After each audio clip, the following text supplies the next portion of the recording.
from the Thabo Mbeki African School of Public and International Affairs.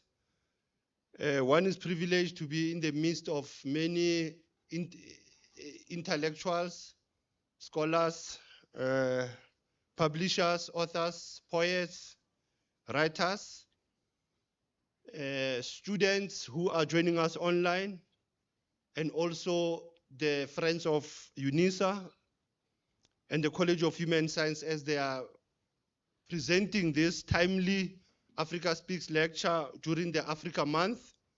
I think what is also important is that this lecture just come after the Africa Liberation Day celebration that were held in various African countries, particularly in Tanzania, Ethiopia, South Africa, and probably Zimbabwe, Prof. But we still have a lamentation that Africa Liberation Day, it is still not a public holiday, it is just an ordinary day.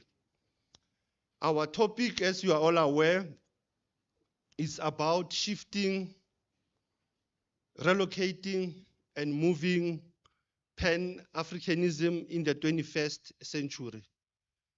As we are moving and shifting it, the main driver who will be assisting us this morning is not a stranger to the university, it's not a stranger to the school,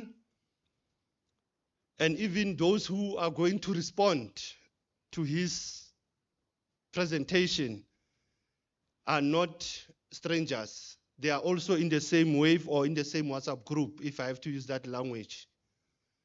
The second aspect also in this lecture, I think that is important, is that we have many writers here who have been interrogating this notion or this philosophy of pan-Africanism. And Prof, I think last time when you were here, when you were giving a lecture of Biko, you had this concept also, pan-Africanism and class. I think that was 2017 when you gave a lecture of Bantu Biko, the 18th annual memorial lecture of Biko. You have also met with Nabudere, and you spoke about integration of Africa, still using the pillar of pan-Africanism. And I think some of the scholars who are here to also acknowledge Professor Adiseni that I've seen amongst us here, Professor Eddie Maloka, Professor Tendai Sitole. These are the scholars who are looking at both school of thoughts, the pan-Africanism and the Black consciousness. Comrade Bulalani Nguka, I've seen you also, and I've seen within the African Nationalist Congress, you have been interrogating this concept also.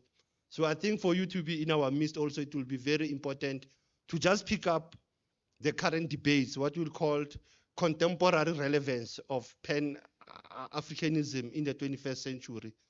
Whether under Agenda 2063, will it survive, we are not sure. Let me not belabor the talk because I'm not the one who will be doing welcoming. I'm just moderating. Dr. Nkateko Masinga, if you can come forward to render a poem as is part of Africa Month.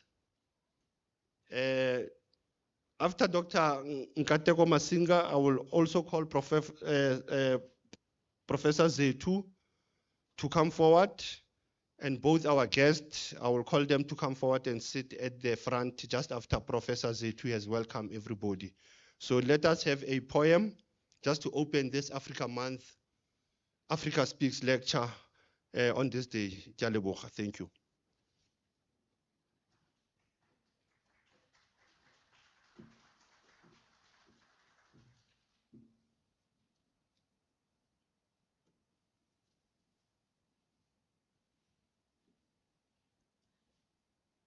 The visitors are here.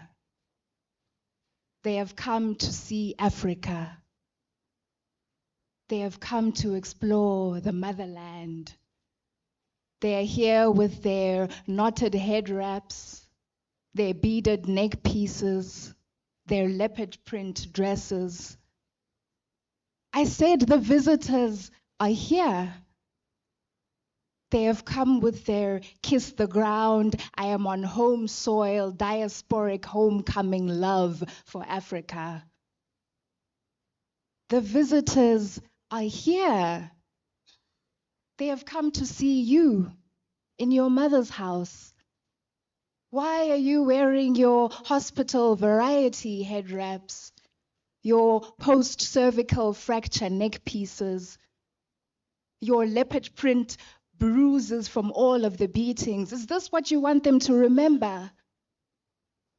The nightly beatings, your throat in a chokehold, you choking on the fumes from the paraffin stove, the names of your almost children stuck in your throat, misplaced, miscarried, missed by their mother. Oh, visitors, forgive us for our curse the land, infertile soil, dig up the roots love for Africa. You see, when we reclaimed our land, we did not know that we were only claiming space to dig up our own graves. We did not know that we were only calling the women to sing amagugu and peel vegetables while the men eat meat. Oh, visitors, forgive us for our poor manners. Kulu, go and fetch the photo album. Show them Tata's pictures. Roll out the welcome mat. Tato, tip your hat in greeting, because this will be a very short meeting.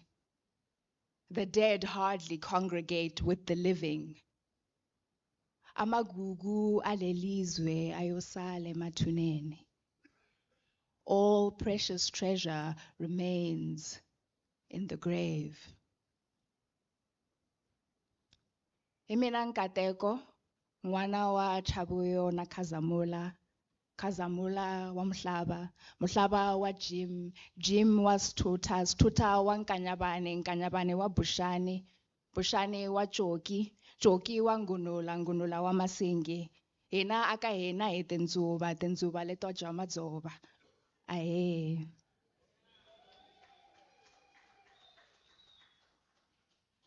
Say my name in its entirety. Do not abbreviate me. My name is a 7-letter miracle, a mother's answered prayer for water, for a daughter, a 2-page spread in a Xitsonga hymn book. Hallelujah, Nkateko. Yeso una matemba, yena muhluri. At least try to pronounce me. You might find poetry in my pores, verses in my ventricles, art in my arteries. Acknowledge me and my people with our names that fall into the sidewalks, with our surnames that form shadows on pale pavements, with our bodies that are so dark, so impossibly dark that they do not blur into any body of water. Water refuses to dilute us. We float on its surface like black refuse bags refusing to black out. Acknowledge me and my people with our bodies that are bent from working too hard. We wear ourselves out in order to raise children who wear themselves inside out, hating their blackness, craving pallor with all of its illnesses. Do not abbreviate me for your convenience. There are no men in my village named Nick, so why do you insist on giving us nicknames? We need to be called as if we are late for dinner, called as if we are worthy of a meal, called as if we have been picking apples for too long and need to sit and sustain our bodies with the fruit of our labor. We need to be called as if we are being summoned home, to wash the dirt off our knees so that we can kneel before our gods with clean bodies.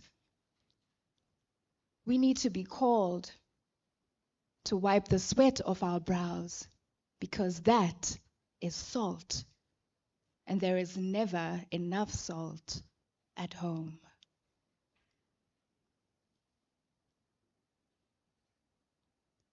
I'm rewriting my mother's story on my face. Do you see the quotation marks holding my smile together? Even my laughter is hers, not mine. Be careful how you articulate your own mother's story. How you articulate your blood, because you and your mother were once one person. You carry a question mark in each ear, born to listen to her. Everything about you says, I am writing someone else's story. I'm still not sure about my own. Make sure that you are reading the history books being written in your childhood home, collecting recipes too, because age is engraving farewell messages into mama's skin. Your mother is forgetting herself. And how will you sustain yourself when she is no longer here? When you turn back to a part of her story that you particularly loved, hoping to hear her laughter echo across the room as she throws her head back in reminiscence.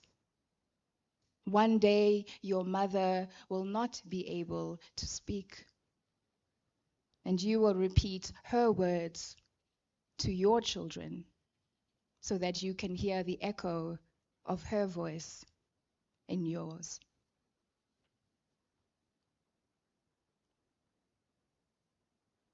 We betrayed our kin when we burnt alive our brother because he was birthed on foreign soil. We betrayed our skin when a man's charred remains became our own because we could not accept him in his wholeness. His hair was too peppercorn, his skin too charcoal, his Africa too north for our acceptance, and so he died on the street engulfed in the flames of our rejection. The next day, we bowed our heads in shame when the journalists came. We shattered our mirrors. We deserved the bad luck, but the river redrew our faces. We became monsters overnight.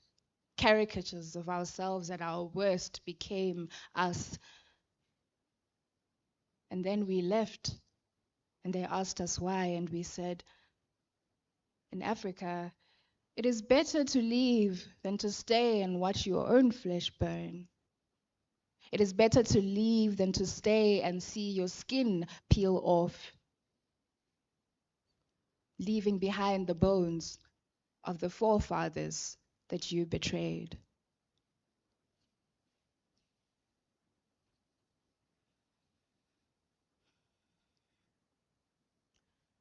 My blackness is red sirens, gunshots 2 blocks from your block of flats, women on the street in their gowns screaming. My blackness mimics tragedy in small towns. My blackness cannot be contained. You tried all of those years ago and failed. Look, your hands are stained.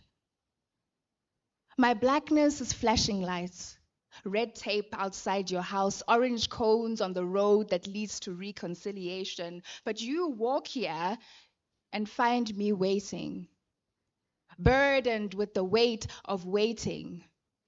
But you never come close enough. And so I have to ask, does my blackness offend you? The color of my skin, the texture of my hair, do these things offend you?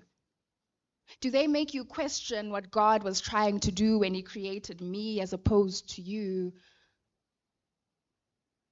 And when we meet, does my blackness make you want to get up on your feet and choose another seat or another place to go and eat?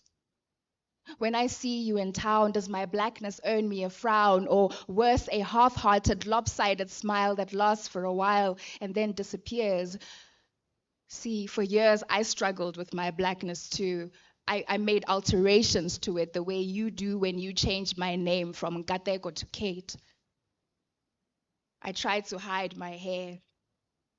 I plaited it tightly against my scalp like a forced hug, and I covered it with hair that looks like yours. soft, straight, sleek, sinless. Then I realized that your mistake is not that you do not look like me, but that you showed me the sin in my blackness.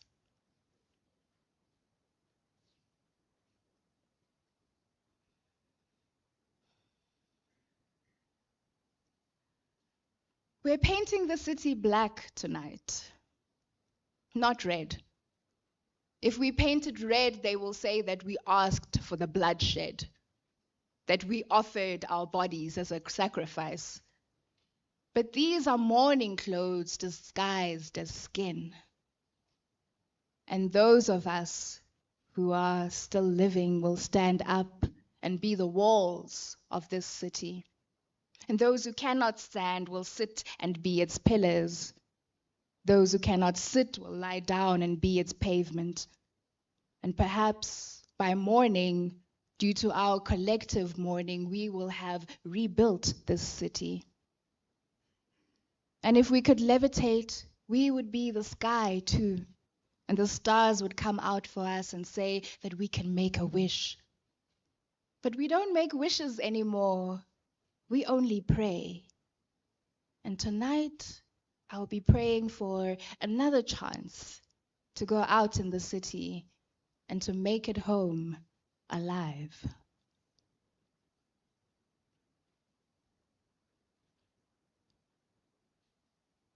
At the souvenir shop downtown, I asked to buy a black angel doll for my baby niece. The shop assistant shrugs as if to say that there are no angels that look like me or any of my people.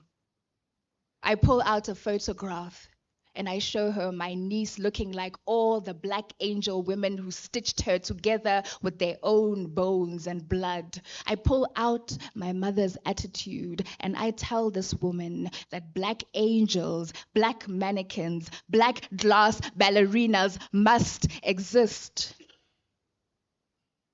I imagine dying here.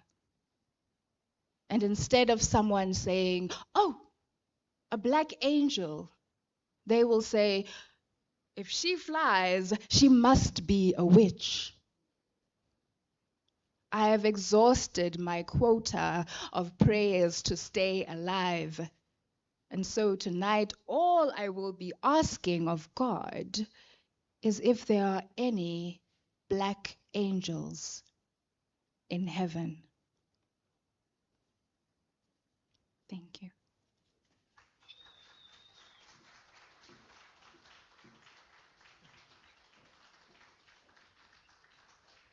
Enkosi Siswame Siyakenza, thank you. Prof Zetu, if you can come forward to the stage to do an opening and welcoming.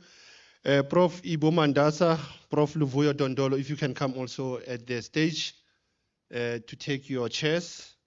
Because just after the welcoming, we are going straight to the lecture. Enkosi.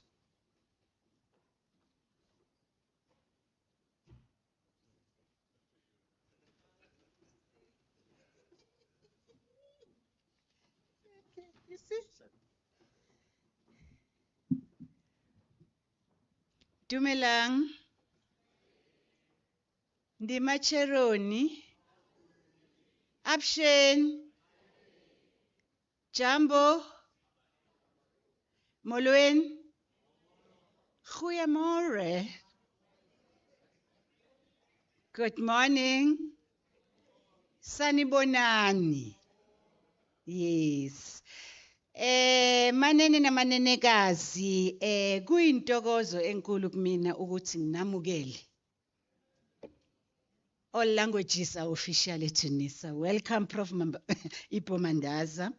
Esteemed colleagues, honored guests, and fellow scholars, it is both an honor and privilege to welcome you today on this important occasion of the 2025 Africa Speaks lecture titled Repositioning Pan-Africanism in the 21st Century. May I thank the organizers for identifying an appropriate and relevant speaker during the month of May. We say is Africa Month. This year, we are specially privileged to welcome Professor Ipo Mandaza, a renowned political economist, a public intellectual, and one of Southern Africa's foremost voices on post-colonial governance and regional integration as our keynote speaker. His presence reminds us that Africa Speaks is not simply an event, but it's an intellectual movement. It's a critical space where Africa does not merely feature as subjects, but will feature as originators of knowledge, of vision, and political imagination. Why Africa Speaks? This program was launched in 2008, which means this year is 2025. We have been in existence for 17 years as the College of Human Sciences. It was launched by Professor Rosemary Moketsi, who wanted to create a space because she identified that there was a fundamental absence in academia. There was an absence of Africa's own voice in knowledge production. The goal of this series has always been to be the center of African intellectuals, both from the continent and also from the diaspora. We are here in order to shape discourses that are rooted in our histories, to speak to our contemporary realities, and also to envision alternative features. I'm glad in the audience we've got young academics who need to learn about the importance of Africa Speaks. This is more than a lecture platform. Africa Speaks is an epistemological intervention. It responds to the enduring hegemony of the Eurocentric frameworks, and it insists on the legitimacy and rigor of African knowledge system. The 2025 theme that says repositioning the pan-africanism in the 21st century is deeply aligned with the Africa's Union's agenda of 2063. Earlier on, the program director commented on it. We are here to change the narrative. As a continental blueprint that imagines a united, self-reliant, and culturally confident Africa, we are here as the College of Human Science to shape the futures of our knowledge generation.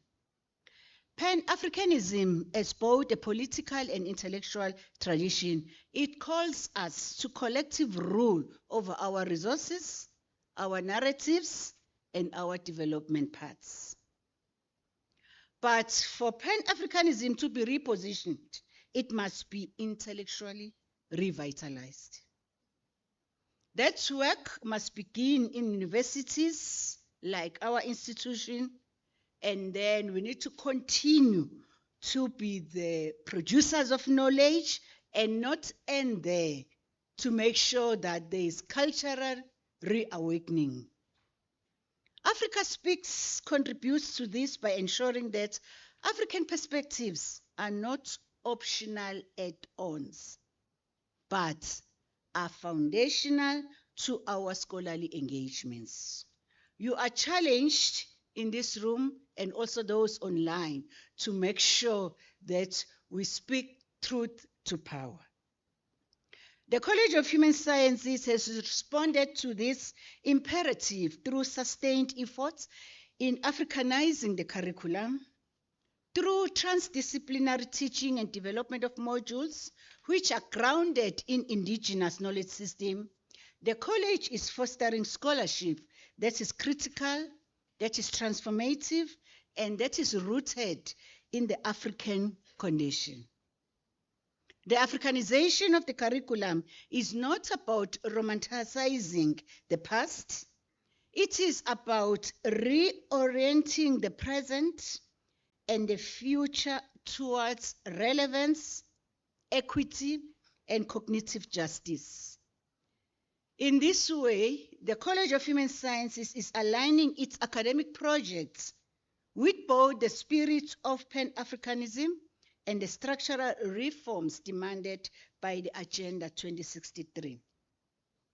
One example is the Africa Speaks we are sharing today, and also the contribution that is done by the College of Human Sciences in leading the language implementation policy.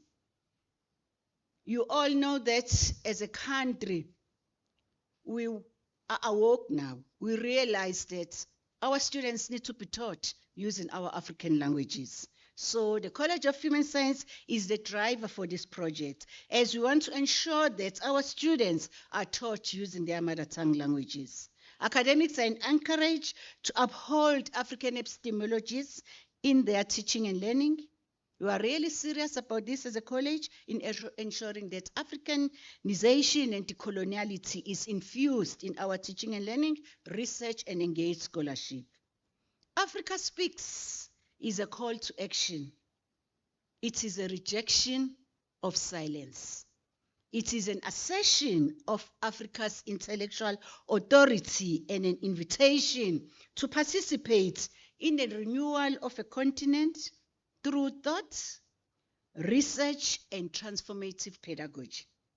Let us continue to elevate this platform not only as a space of reflection, but as a beacon for future scholarship that is unapologetically African, decolonial, and Pan-African in its vision. Let Africa speak clearly, confidently, and on its own terms. I welcome you all to Africa Speaks 2025. Thank you, Program Director. Thank you very much, Prof. Zethu Nkosi, for this welcoming remarks. And just to remind all those who are joining us online, we are about to start now our most seminal and important lecture for 2025. There were many things that were running in my head, Prof, as we were talking, that it's almost 10 years since the fees must fall, 2015. For Prof Ibo, it's almost since 1975, Dar es Salaam at the Pan-Africanist Congress meeting. To others, it's also 8 years of the 1945 Manchester conference that spoke about the issue of the color line. There are many conferences or minds that have been going on this topic and on this debate. But I think what is also important is the scholarly writings that have been done since 2020, 2022 on this concept, that this concept is not only political, economical, it's also cultural. You can put Pan-Africanism into arts, into culture, into music. Hence, earlier there was a poetry that was navigating our past on the issues of land, on our issues of identity. But you look also at the writings of diaspora or living spora, the impact of people like Marcus Garvey that we cannot leave behind. The impact of people like Robert Mangaliso Sobukwe, we cannot leave behind. And I think at UNISA, we are implicated by these names, that we have a building named after Mzwakeli Mbede, we have a building named after Robert Sobukwe. We are in the building now of a woman who was a Pan-Africanist, Miriam Makeba. So you can see how, as UNISA, we have embraced all those living and those who have left this land. And as Prof will be ushering us with this lecture, I have said that Prof Ibo Mandasa, this is not for the first time you are visiting South Africa. You have been coming here, you have been sharing this knowledge with people like Kwesikwa Pra, Banky Foster, people like Neville Alexandra. There are many people that you have engaged with. But also, I think when you look at your bio, I think it is always good to look at the bio of Prof. One thing that was strange when I was looking at your bio is for you leaving the public service at an early age of 42.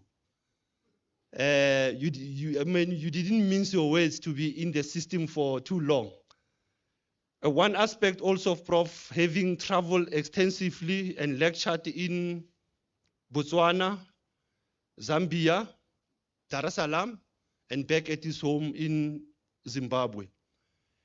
Prof holds a doctorate in philosophy in political economy from the University of York in England. And he has also been engaged on issues of national liberation, the politics of education. He has also been involved in the military governance or administration.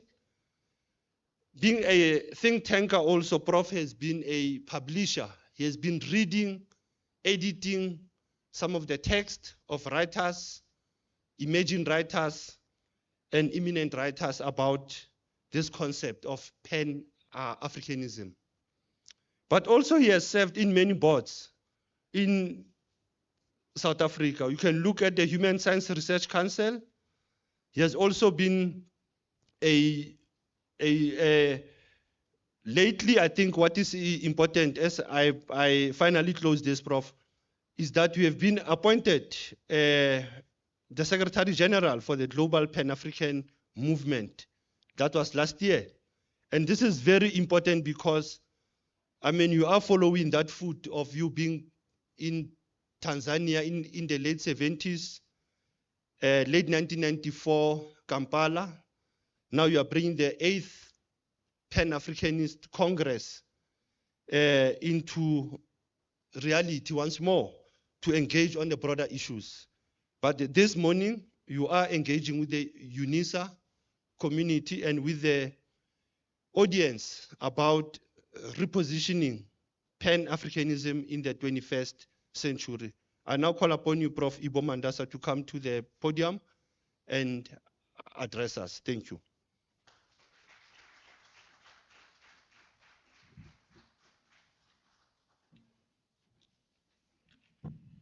Thank you very much.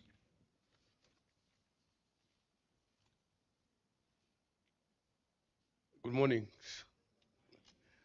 I won't go through the various litanies. Mangwanani for those for those from down there.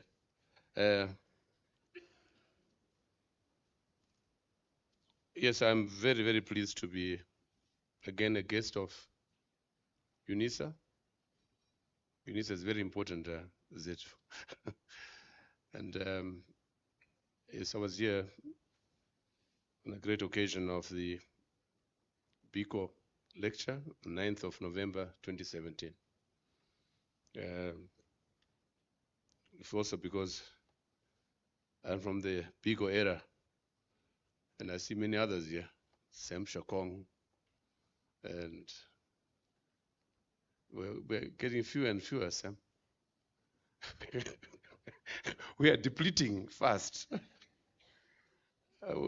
It's fine that we deplete, but I hope that that which we stood for and stand for today does not deplete, that it becomes vintage. And when I heard that lovely poem this morning, I just wondered why I had to come here and speak at all, said it all, because it's only in Africa, and perhaps only in Southern Africa, that Africa Day is a lament, not a celebration. That's very significant. It's a lament. If you go to Nigeria or Jimmy, it's a different. The issue of race is hardly talked about. In fact, you feel very proud to be an African when you are in West Africa. In Southern Africa, it remains a lament. That poem was a lament. So it's quite ironic that we talk about Africa Month, talk about Africa Liberation, Africa Day. When you hear the lament from a young lady, we were lamenting like this 50 years ago. And to be lamenting as we are in 2025 is depressing. Significantly, 5 years ago, on Africa Day, George Floyd, remember George Floyd? The US was murdered. Just that the media caught it, but the murder of black people in the US is almost a daily affair. The murder and dehumanization of black people across the world is almost a human and everyday event. And I think that the whole point about pan-Africanism, if we can talk about it, is that it should remind us that George Floyd was a descendant of the 12 million Africans who were moved across from the 17th century onwards as slaves into the Americas. It also reminds us that were it not for his historical fortune, Africans might also have been wiped out as the Native Americans were, and Native Australians, Native New Zealanders were. With the arrival of Europeans in 1492. My old man, Sami Amin, always said, 1492 was the discovery of the Americas by Columbus, but it was the beginning of the nightmare for the rest of the world. So I think Africa Day should remind us of that. To remind us that for 500 years, we have had this whole conversion of the whole world into a big Anglo-Saxon empire that even our friend Trump, harassing as he is immigrants from all over the world, he forgets that he himself is a migrant. That's not his country. And I think Africa Day and Pan-Africanism should always remind the Trumps and Musks of that reality. That we have just survived what might have been a complete elimination of the people that the young lady spoke about in the poem. And when a few days ago we saw that spectacle in the White House, yes, I didn't laugh about it, nor did I share the plethora of satire, the strictures, the caricatures from our own people here. It was nothing to caricature about. We should remind us, and even those who were in Dar es Salaam last weekend talking eloquently about Pan-Africanism. A few years ago, 1994, they were running around here telling us that we have a new dispensation, an African Renaissance, a rainbow nation.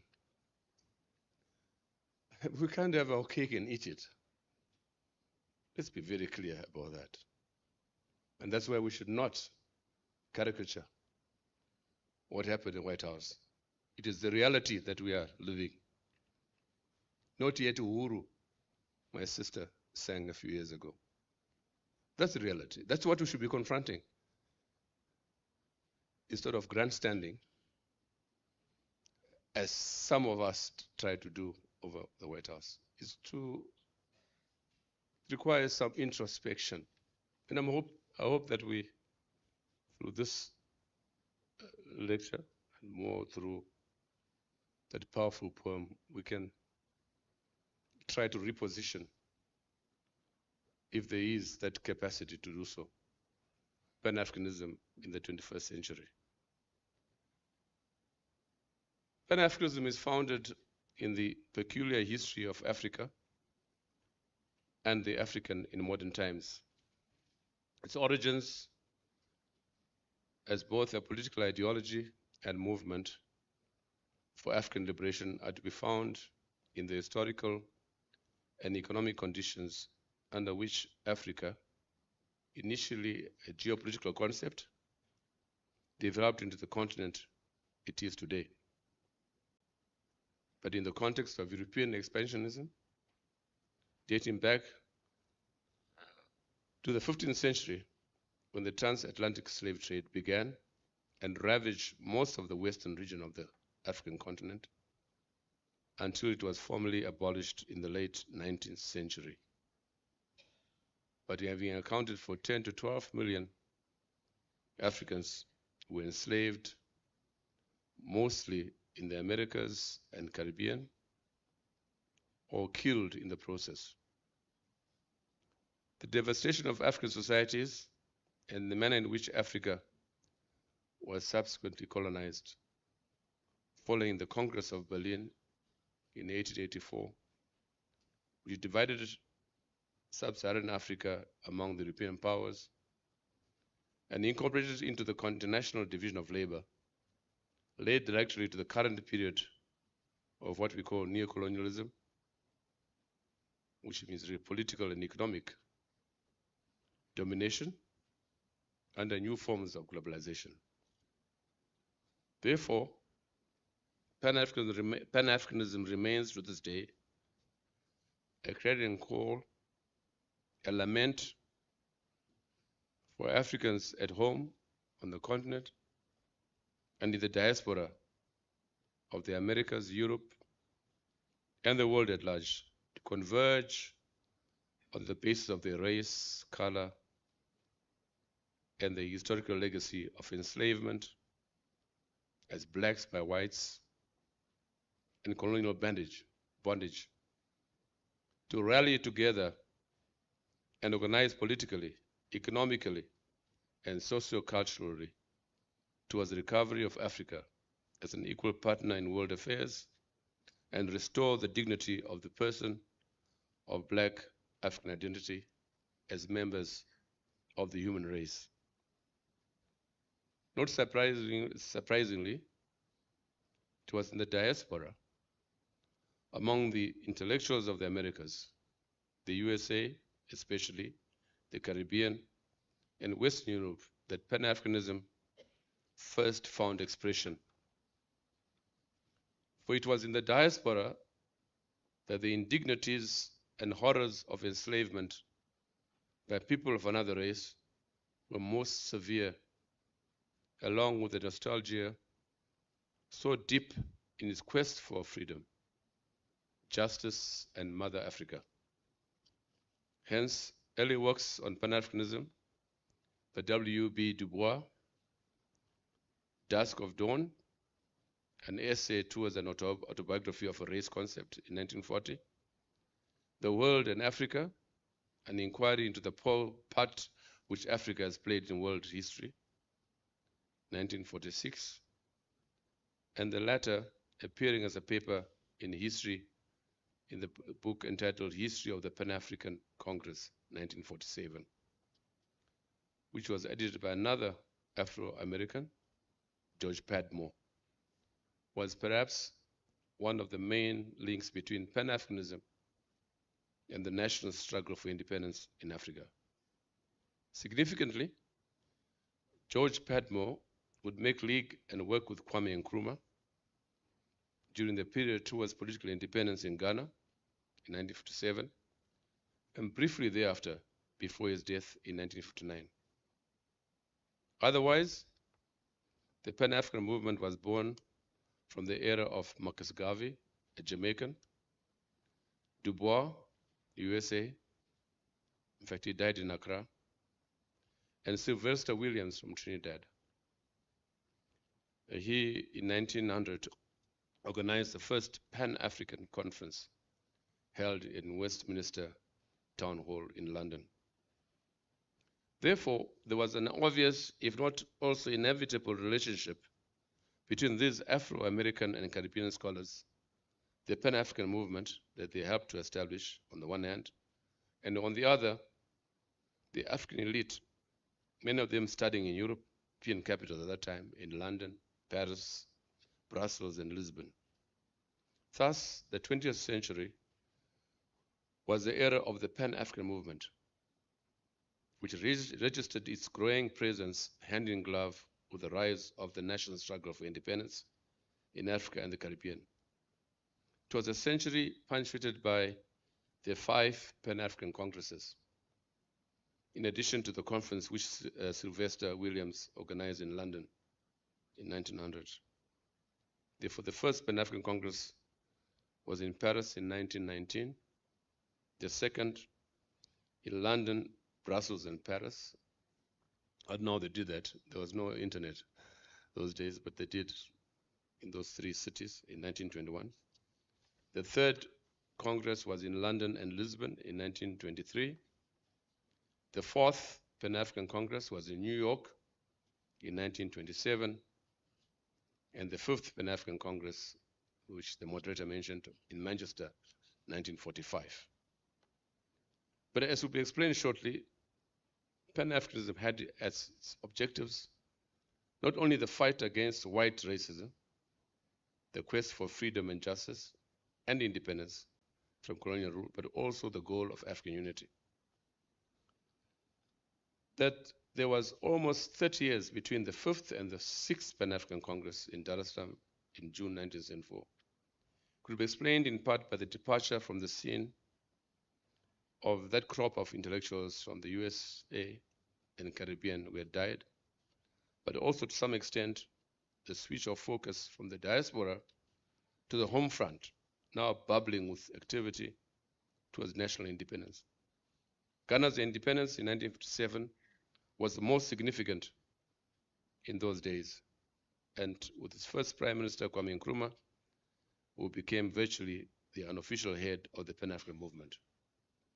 The departure of Kwame Nkrumah, who was deposed in a coup d'etat in 1966 and died in exile in Conakry, Guinea in 1972,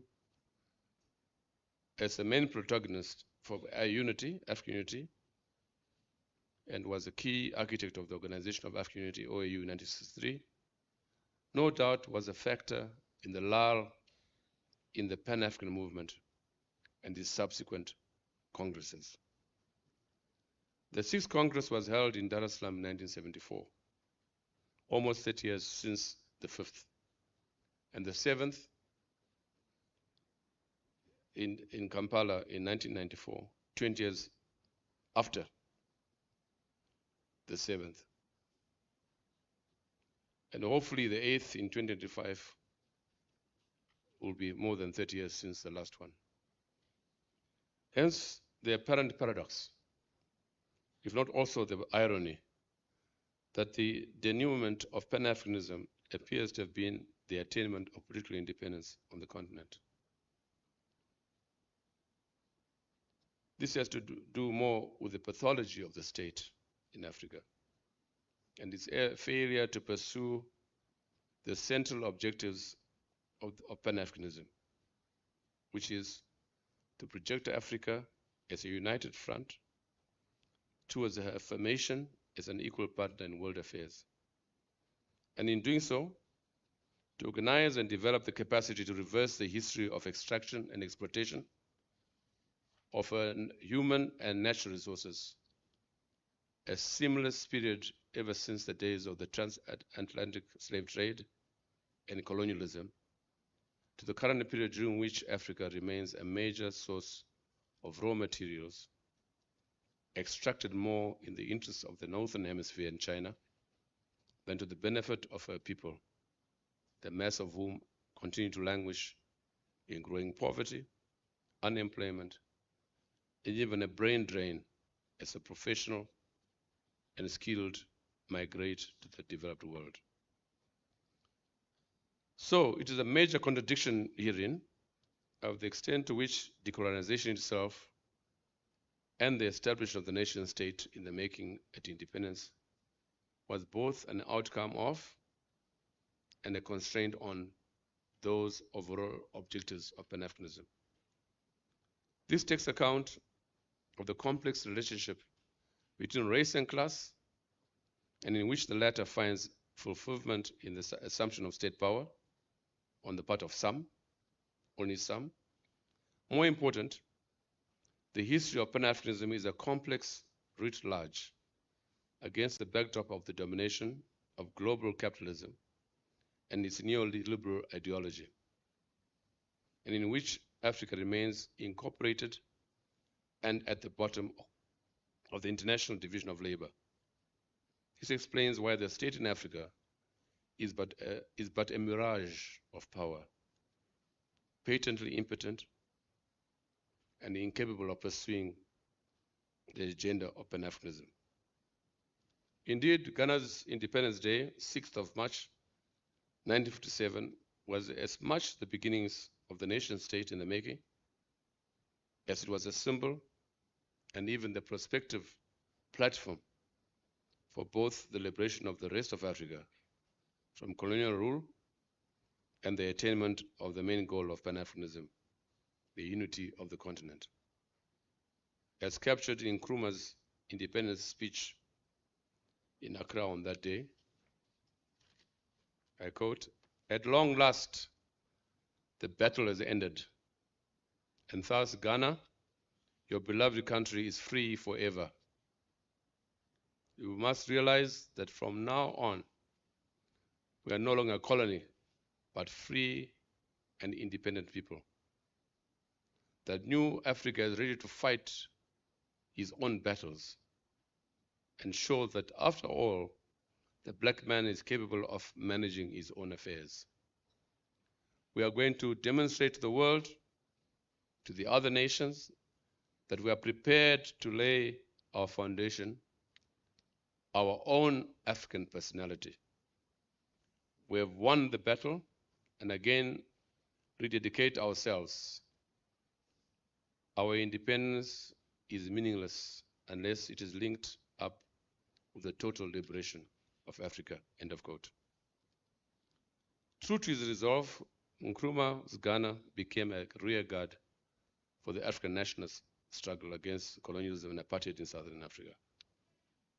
Significantly in this regard, Ghana hosted in December 1958 the All-African People's Conference in Accra, an important meeting of Pan-Africanists across the continent, and including those of Eastern and Southern Africa.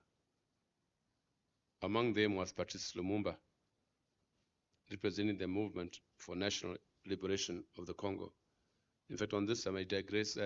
My uncle, the old George Nyandoro, told me of this incident, and Muhammad Babu from Zanzibar, how Nkrumah mobilized Africans in the southern region of the continent. And so a plane came down from Dar es Salaam to Malawi, picked up Chisiza and others, then to southern Rhodesia, picked up Nyandoro, Chikerema and others, then to Zambia, picked up Nkumbula and others, and then on to Belgian Congo, as the DRC was called. And they couldn't find any nationalists, so they asked, "Do you know anyone here involved in or talking about independence?" He said, "Yes, there's one, Lumumba." So they went looking for him, and they found him in a little pub down in Kinshasa. I think it was called Stanleyville that time. And that's how, and they got him pack his bags and got him on the plane, and they flew to Accra for the All Africa meeting. So after Nkrumah's demise, the struggle for for liberation in Southern Africa moved to Dar es Salaam in Tanzania, as well as Lusaka in Zambia. Both countries had attained political independence in 1961 and 1964 respectively. For a while though, Nkrumah's Ghana became the new headquarters of the Pan-African movement, with George Padmore relocating to Accra briefly though. He died in 1959, 2 years after Ghana independence. But the life and times of George Padmore are testimony to the umbilical relationship between Pan-Africanism, the African national struggle for independence, and quest for African unity. Also, Padmore's political history is a poignant reminder that Pan-Africanism itself has its roots in Mother Africa. Born Malcolm Nurse in Trinidad, George Padmore's paternal grandfather was in fact a Ghanaian who was taken prisoner and sold into slavery in Barbados, where his grandfather was born. He died on 23rd September 1959, aged 56, in London, and is buried in Accra, Ghana. Among his notable publications, for the scholars among us here, How Britain Rules Africa, 1936, Africa and World Peace, 1937, Pan-Africanism or Communism, The Coming Struggle for Africa, 1956. Along with such radical Pan-Africanists as his fellow countrymen, C.R.L. James, those of you who might remember, C.R.L. James wrote the book, The Black Jacobins, which was an account of the first Pan-African revolt, one might say, in Haiti. George Padmore was a solid political economist whose exposure to Marxism and the early years of the Bolshevik Revolution helped to shape modern Pan-Africanism as a revolutionary force that seeks to combine political liberation and economic transformation. Therefore, in his book, Pan-Africanism or Communism, Padmore seeks to provide a blueprint or guide for African independence and unity, while steering Africa away from the pitfalls and threats already attendant in the Cold War, or more or less towards non-alignment. It was in 1945 that Kwame Nkrumah and George Padmore met in London, as the latter was preparing for the 5th Pan-African Congress that year.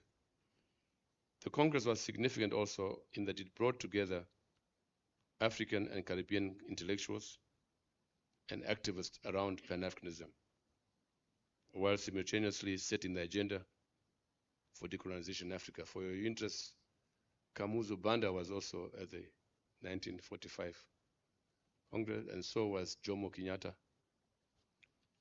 The comradeship between Kwame Nkrumah and Padmore cannot be exaggerated, nor the extent to which the latter influenced the former's political outlook and towards the Pan-Africanist that he became. George Padmore had died in 1959, and therefore his role as an advisor to Kwame Nkrumah was short-lived. But Kwame Nkrumah paid tribute to his brother and comrade in a radio broadcast in September 1959. I quote, "One day, the whole of Africa will surely be free and united. And when the final tale is told, the significance of Judge Padmore's work will be revealed." Later, when speaking at the opening of the George Padmore Research Library in Accra on 30 June 1961, Kwame Nkrumah described Padmore as one of the greatest architects of the African liberation movement,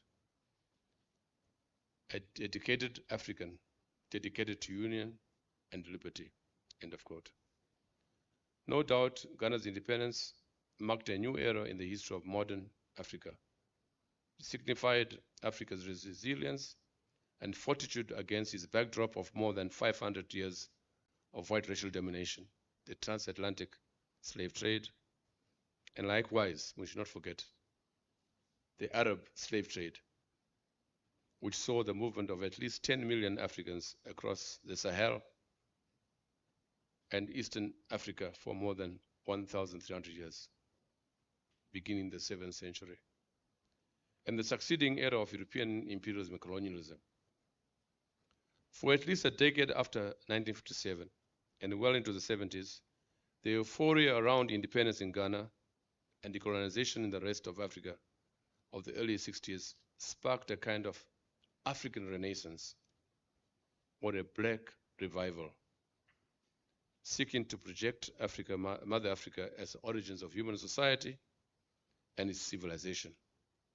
So emerged among them historians, in particular, with the publication of accounts such as those by Sheikh Anta Diop, the Senegalese historian, anthropologist, and physicist, and his major publications. I wonder how many of us teachers here remember Sheikh Anta Diop. All his books, The African Origin of Civilization, Pre-Colonial Black Africa, Civilization or Barbarism, Black Africa, The Economic and Cultural Basis for Federal State. He saw Black Africa as a state. The Cultural Unity of Black Africa. And he died just 1980s. As it turned out, much of Sheikh Anta Diop's accounts on the ancient and pre-colonial Black Africa were confirmed in the work by the Hebrew scholar Martin Bernal. The book Black Athena, The Afro-Asiatic Roots of Classical Civilization, Volume 1. The Fabrication of Ancient Greece, 1785 to 1985. The book was published in 1987. It's worth having that book, just to find the extent to which Africa was decampaigned. As I explained in detail in my book, Race, Color, and Class in Southern Africa, one of the objectives of Bernal's study is, of course, to explore the African roots of that classical civilization that characterized so-called ancient Greece and ancient Egypt. And in doing so, to demonstrate how so-called latter-day Caucasian civilization sought to decampaign and debunk that classical civilization as part of its new enterprise.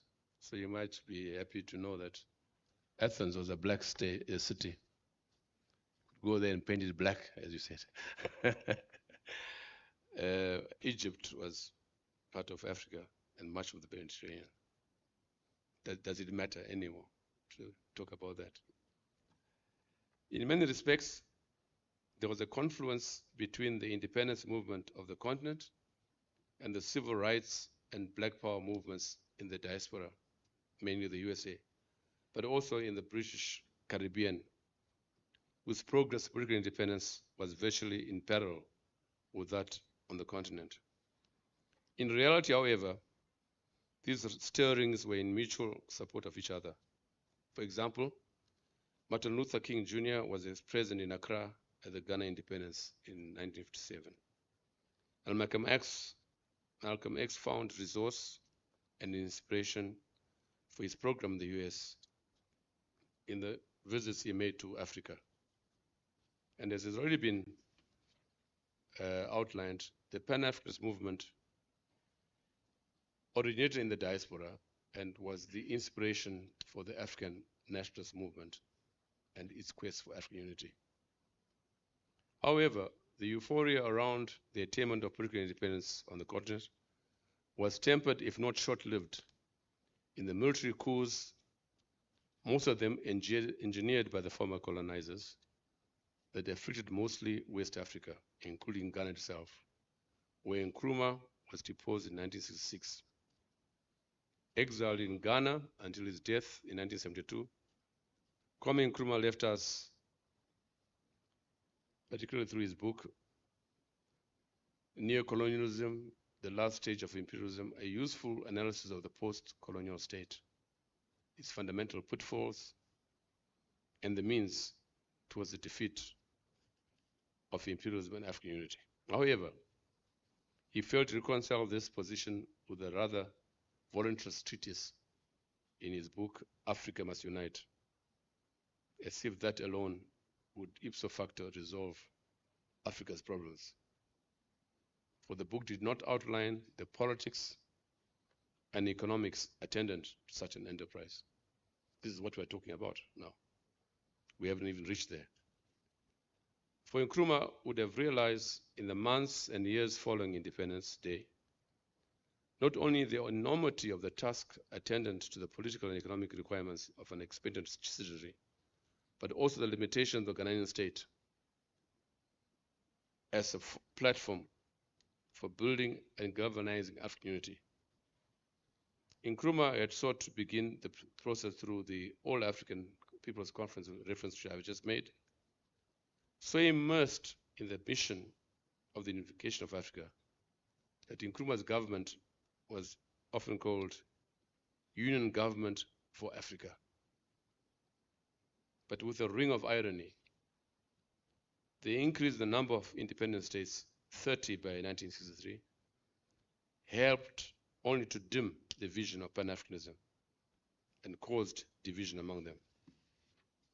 Ironically too, given the potential for pan-Africanism to develop into a truly continental force with the Egyptian and Algerian revolutions of 52, 53, and 54, 62, the division over African unity was broadly between the two groups. On the one hand, the Casablanca group, composed of Ghana, Guinea, Mali, and Algeria, who were the protagonists for a pan-African government with a military to combat and defend the continent against imperialism while promoting economic development. On the other was the so-called conservative Monrovia group, made up of Nigeria, Ethiopia, Liberia, and even Tanzania, and other Francophone states for whom sovereignty was a priority, with only gradual economic and political cooperation. Ultimately, the two groups became the OAU in 1963. It was a compromise, leaning more towards the Monrovia group. There were also other factors which militated against African unity, apart from the main one, which is this priority of the sovereignty of the state. For some, they view that the Arab states of North Africa, that Arabs are not as African as those of sub-Saharan Africa. Others, like the Francophone states, remained welded to France in a curious neo-colonial relationship to this day. In the final analysis, matters boil down to the apparent discord between the nature and content of the nation state in the making in post-colonial Africa on the one hand, and on the other, the idea of Pan-African unity, a federation similar to the United States of America. The idea was to create a power bloc in which these nation states would surrender their sovereignty in favor of a central government in charge of the key functions, defense, foreign policy, and such other things that take place in a federation. It was not so much that Kwame Nkrumah was way ahead of his time. More important, he had not yet had the advantage of the hindsight on the basis of which to reflect more carefully on the nature of this animal called the state. For this is the heart and matter of our problems in Africa. As Samir Amin described it, and I quote, "The state remains in Africa, as in Asia, a purely imported product, a pale imitation of the diametrically opposite European political and social systems, a foreign body which is moreover overweight, inefficient, and a source of violence," end of quote. In those early days of post-independence, the lure of state power and all else associated with it was far too much to sacrifice in the interest of continental unity, let alone pan-Africanism, which was neither understood nor shared by most of those colonial clerks, as someone calls them on X. Not to mention the paraphernalia that came with it, with Independence Day, namely the inheritance of the colonial master, State House, the Guard of Honor, the national anthem, the national flag, the national this and the national that. Of course, the national boundaries, which with the passage of time had become so sacrosanct that they would have us forget their origins. As Kwesi Pra has observed, quote, the post-colonial states in Africa are neither nation states nor nations. They are simply states. Neo-colonial states with political, cultural, and economic structures have from birth been linked in imitation and subservience to the interests of the former colonial and other metropolitan powers, end of quote. As such, most of these states are bereft of African nationalism or Africanism, both of which should inher an ideology about Africa as a larger whole than the village that is a state, with a nationalism of, about, and for Africa. That is pan-Africanism, as both an ideology and an agency for African liberation and unity. Therefore, weak states have no capacity for making league with others, as real nation states have done in the European, American, or Asian political and economic systems. And therefore, you have in Europe the European Union, you have the United States of America, you have China, you have India. These are federations. For a nation state is by definition based on an anchor class, the national bourgeoisie, as in the case of the European states. As Samir Amin has argued, the post-colonial state in Africa is historically and economically preempted from developing a national bourgeoisie.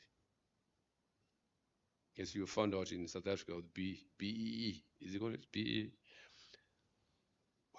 Whatever that means. What has developed in the course of the post-colonial situation is not a national bourgeoisie, but a comprador bourgeoisie. The residue, the pimps of international capital. This is the class which has not developed through the ownership of the means of production, the towering heights of which are owned by foreign and international capital, nor through hard and honest endeavor in the production process. The comprador bourgeoisie in Africa thrives through corruption and tenderpreneurship. It is a class of thieves, to state the least, bereft of national consciousness, nor the national capacity to develop a national economy. This is the reality in many of our countries. In my country, in Zimbabwe, the comprador bourgeoisie are in charge. Therefore, the post-colonial state is an imitation. It's an imitation of the bourgeois state on which it is modeled, but it is one without a national bourgeoisie. No capacity for bourgeois democracy, which is an accountable executive, a vibrant legislature, and a fiercely independent judiciary. And therefore, with a propensity for violence. And in my country, for example, the state survived through violence.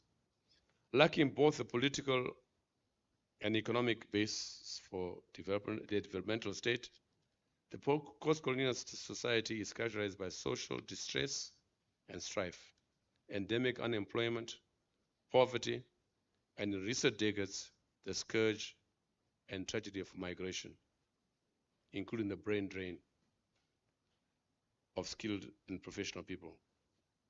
the migration of hundreds of people, risking their lives across the Sahara Desert and on the oceans in search of refuge and economic solace in a Europe which is increasingly determined to close its borders to these Africans. It's a sad spectacle, very sad. As has been discussed in detail in the compendium which the moderator referred to, Pan-Africanism and Integration in Africa, edited by myself and Napuderi in 2001, even the stern efforts towards regional and continental integration have reduced Africans, quote, into creatures of Western design, trapped into the conditions of neocolonialism and trying to build Africa with the brickwork of the imperialist legacy. This is why, invariably, our attempts at the construction of larger regional groupings have failed. Sadly, this has been the fate of the OAU-backed Lagos Plan of Action, and likewise its groupings, e.g. ECOWAS and our own SADC, which were established as building blocks for an African Economic Community by 2026, next year. Suppose you have an African Economic Community by next year. And all this has not lived up to expectations, notwithstanding the boast by the AU that it represents 55 member states, a population of 1.5 billion, and a GDP of almost $10 trillion. The most depressing aspect of the premier body of Africa is that the AU receives at least 60% of its funding from the European Union. Did you know that? Not to mention the donation from China, the AU headquarters itself. I have vowed on my part never to enter that building.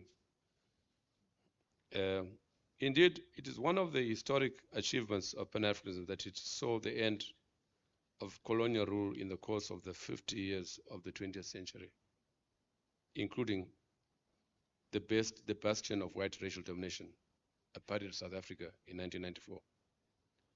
But it is a slight on Pan-Africanism and African nationalism for that matter, that the specter of race and racism still pervades the political and economic fabric of Southern Africa, particularly former apartheid South Africa.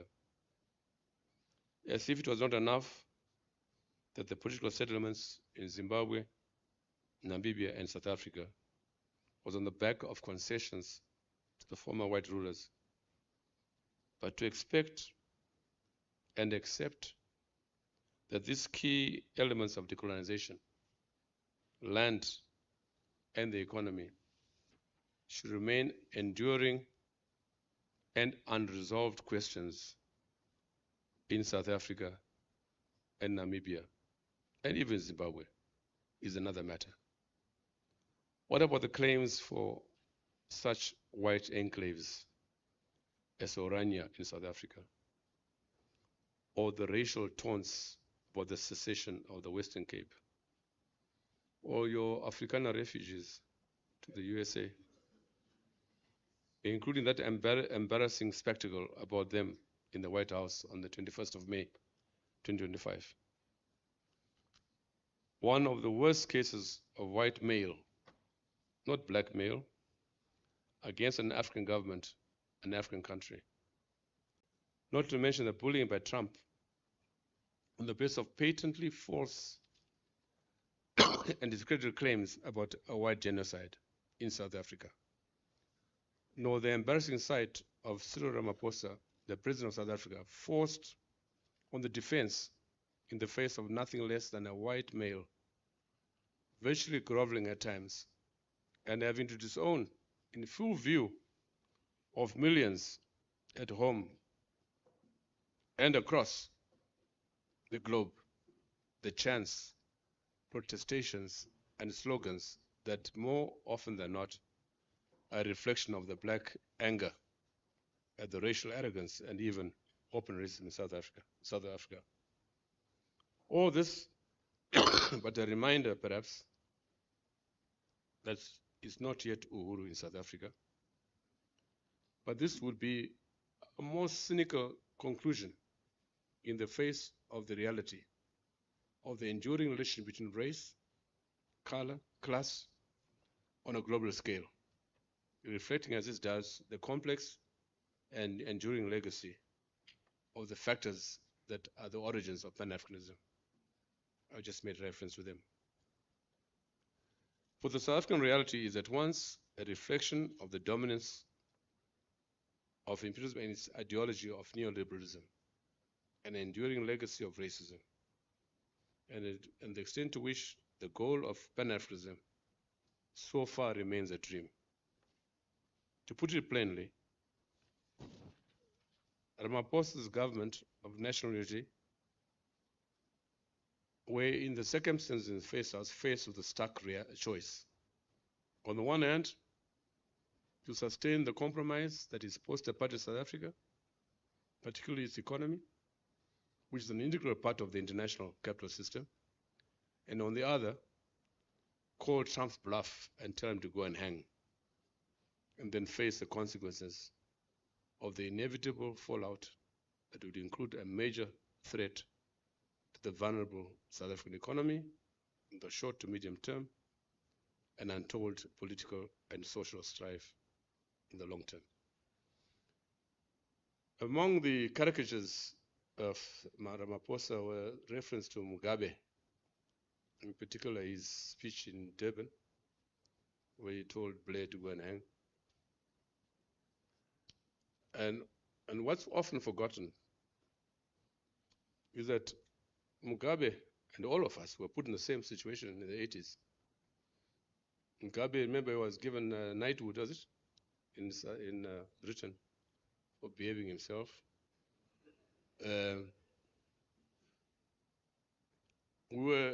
was in government, so I remember we were as cautious about the land issue as South Africa is, and for the same reasons.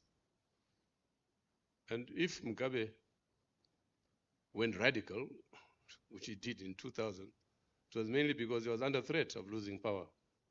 So he unleashed involuntarily almost the land thing and the rest. And then someone said that if Cyril Ramaphosa had gone all out at the White House and told Trump to go and hang, he may have come back with a plane load of sanctions, and like Mugabe has discovered. So I think what I'm saying basically, we need to be more realistic in trying to analyze the situation. And I'm not in favor of this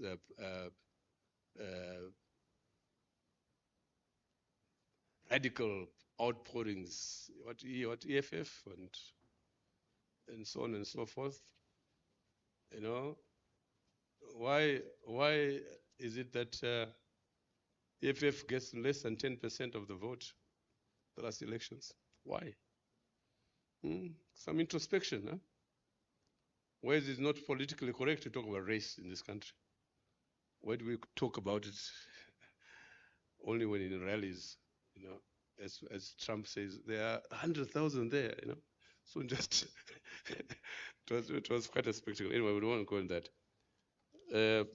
Just about to finish now. Repositioning pan-Africanism in the 21st century. Kwame Nkrumah is quoted as saying in 1958 that, quote, in the last century, the Europeans discovered Africa. In the next century, this century, 21st century, the Africans will discover Africa. Is it true? Have we? 25 years into the 21st century, what can be done to revive and reposition Pan-Africanism away from and addressing the problems reference to which has been made in the foregoing? First, there's a need for a thorough analysis and even a post-mortem of Pan-Africanism from its origins and on the basis of the track record of the 20th century. I have sought to do so in the limited time available, relying, as I have, on other Pan-African scholars and activists, many of them sadly past like Walter Rodney, Archie Mafeje, Danny Nabuderi, Nathan Shamirila, Claude Ake, Tajuddin Abdul Ibrahim, Tandika Mkandawire, Samia Amin, and Michel Mugo, to name only a few. But their publications remain veritable reference points in this endeavor. Fortunately, a host of other Pan-African scholars are contemporaries and include Kwesipra, Horace Campbell, Aki Sawyer, Peter Nyang'nyongo, Chima Desina, Issa Shivji, Adebayo Olukoshi, Zenta Desi, Irino Susulu, Abdullahi Batili, Yash Tandon, George Nogola Ntalaja, and Brian Kagoro. Among the younger crop of scholars that are already making a mark through writings on Pan-Africanism are Luvuyo Dondolo, my respondent today. I was here for his book launch a few months ago. Omano Edigeji, who gave me this title for this lecture. Ebohang Peko and Richard Mahomba. In addition to those who have published, there are many Pan-African activists across the continent and in the diaspora. In fact, it is those in the diaspora that have been the most active in the Pan-African movement, in the grand tradition of the founders of Pan-Africanism. Apart from these, those among us who, like Horace Campbell in particular, were members of the organizing committee for both the 6th and 7th Pan-African Congresses in Dar es Salaam in 1974 and Kampala in 1994. There are also reference materials and records which are useful for those of you studying Pan-Africanism. There is Horace Campbell's own book, Pan-Africanism, Struggle Against Neocolonialism and Imperialism, the documents of the 6th Congress. On the 7th Pan-African Congress, there are publications by Tajuddin Abdul Rahim, the last Secretary General of the Pan-African Movement, who was killed in a car accident in Nairobi on Africa Day in 2009, and Adebayo Olukoshi, a member of the Governing Council of the GPM. A very useful and more recent work on the subject, as I already made reference to, is the Pan-African Integration in Africa, which were based on a conference at SAPES Trust. In general, it has been the work of Pan-African scholars and the respective organizations that constitute what may be described as Pan-African academia. There are three that deserve mention in order of precedence, size, and impact. First is the Council for the Development of Social Science Research in Africa, CODESRIA, founded and based in Dakar, Senegal, since 1973, and led at the outset by renowned Pan-Africanists Samia Amin, Abdallah Boujra, and Tandika Mkandawire. Second, the African Association of Political Science, APS, founded in Dar es Salaam in 1973, and included in its initial membership the succeeding generation of Pan-Africanists, Walter Rodney, Justinian Rwemamu, Nathan Shamirira, Claude Ake, Aki Sawyer, Nzongola Ntalaja, Okodiba Noli, Dan Nabuderi, Yash Tandon, and Helmi Sharawi, among others. And then the Southern Africa Political Economy Series, SAPES, founded in October 87 by myself and Encrypto Mdenda of Zambia, initially as a branch of APS, but now what it is. Perhaps the most significant contribution in recent years to the revival and repositioning of Pan-Africanism in the 21st century has been the work of Issa Shivji as the first holder of the Julius Nyerere Professorial Chair, the study of Pan-Africanism at the University of Dar es Salaam, and author of several books, including Pan-Africanism or Pragmatism. Issa Shivji is also co-author with Saida Yahya Othman and Ngwaza Kamata of the 3-volume biography of Julius Nyerere. Therefore, the revival and repositioning of Pan-Africanism in this century has meant, first and foremost, an intellectual intervention on the part of Pan-African scholars who are best placed as part of this endeavor to examine the origins of a phenomenon that is part and parcel of Africa's modern history and its politics. In this regard, African scholars, especially those of us who have observed, witnessed, and even participated in one form or another as functionaries in both the struggle for and in the post-independence dispensation itself, will have more intimate understanding of the relation between Pan-Africanism, African nationalism, and the post-colonial stage itself. Secondly, the repositioning of Pan-Africanism means essentially the restoration of the Pan-African movement as an independent and autonomous one of the state, especially ideologically and even politically. This is most desirable given the backdrop of the pitfalls and problems attendant to the nature of the post-colonial state.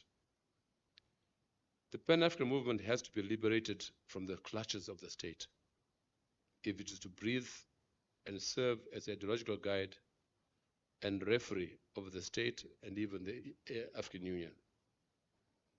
The independence and autonomy must be maintained and sustained even if, as may be necessary, in the initial stages of its repositioning, it receives material support from the state and the AU.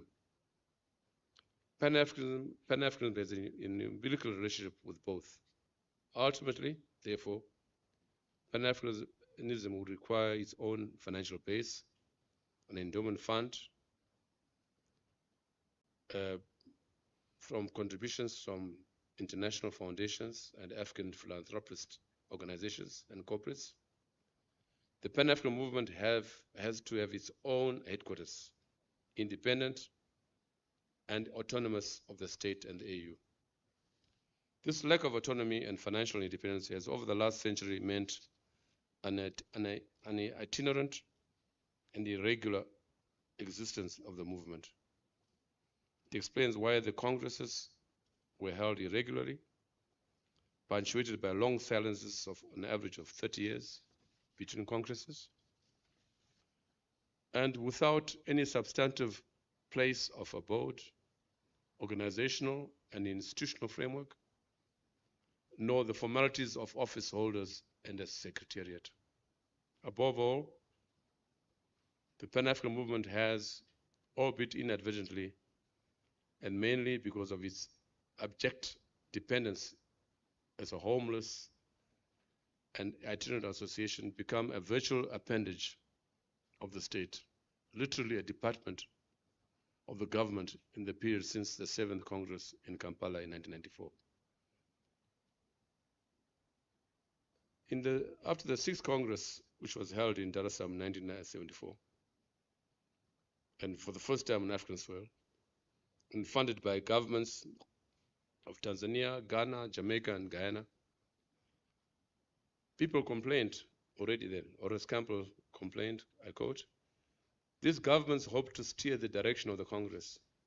It is not yet clear whether the Secretary General worked out of naivety and ignorance or out of complicity with the party in Dar es Salaam and the Caribbean governments who dictated policy decisions about the Congress. Through the steering committee, the imperialists worked full-time to ensure that the Congress would be a forum for breast-beating about empty African brotherhood," end of quote. So, surprisingly, Horace Campbell was also at the 7th and a member of the organizing committee. Congress was amazing, an amazing success in terms of its convening and organizational unity. And the organizing committee was composed of among the best minds from the continent and the diaspora. However, my brother Horace Campbell who was member of the organizing committee, still has explained how and why the Pan-African movement became a virtual department of the Ugandan state since the end of the event in 1994 to the present day. As the letterhead illustrates, the head of state, Museveni, is a patron of the Pan-African movement. A retired army general who is now Minister of the Internal Affairs is the chairman. The director of the purported secretariat is an army general. And the four would-be functionaries below him call themselves volunteers but are full-time members of staff of the State Intelligence Department. So for almost 30 years, the Pan-African movement has been without the Secretary General, and there's little or nothing that has been done in the purported secretariat that reflects the work of the movement. More curious is that all these people, particularly the purported chairman, because there is no provision for a chairman or patron in the movement, and the four volunteers see absolutely nothing wrong with this. On the contrary, they have proceeded to build a permanent headquarters for the movement with finances, the sources and management of which remain opaque and suspicious. Therefore, the Pan-African movement requires, as part of institution building and intellectual development, some association with the university, such as one we are planning in Zimbabwe. Last but not least, the Pan-African movement has to launch programs for the promotion of Pan-Africanism across the globe and to include the various sectors of society, the peasantry, the working people, business professionals, intellectuals. This should include curricula and materials to be shared with schools and institutions of higher learning. Above all, it has been the main objective of the movement to utilize these and other methods towards the reform of the post-colonial state, towards a developmental state that is more responsive to and grounded in the people that they seek to serve, with a growing capacity to graduate into nation states, nations with the objective of fulfilling the goal of Pan-Africanism, African unity, and the economic and social development that goes with it. This is the prerequisite for Africa taking its place, not only as an equal partner in global affairs, but also with the capacity to determine the direction and conduct of the latter. These are some of the issues to be the subject of the 8th Pan-African Congress, to be held in December 2025. But it will also be the occasion to celebrate the centenaries of some of the icons of the Pan-African movement, the heroes of Pan-Africanism, namely Patrice Lumumba, Frantz Fanon, and Malcolm X. I thank you.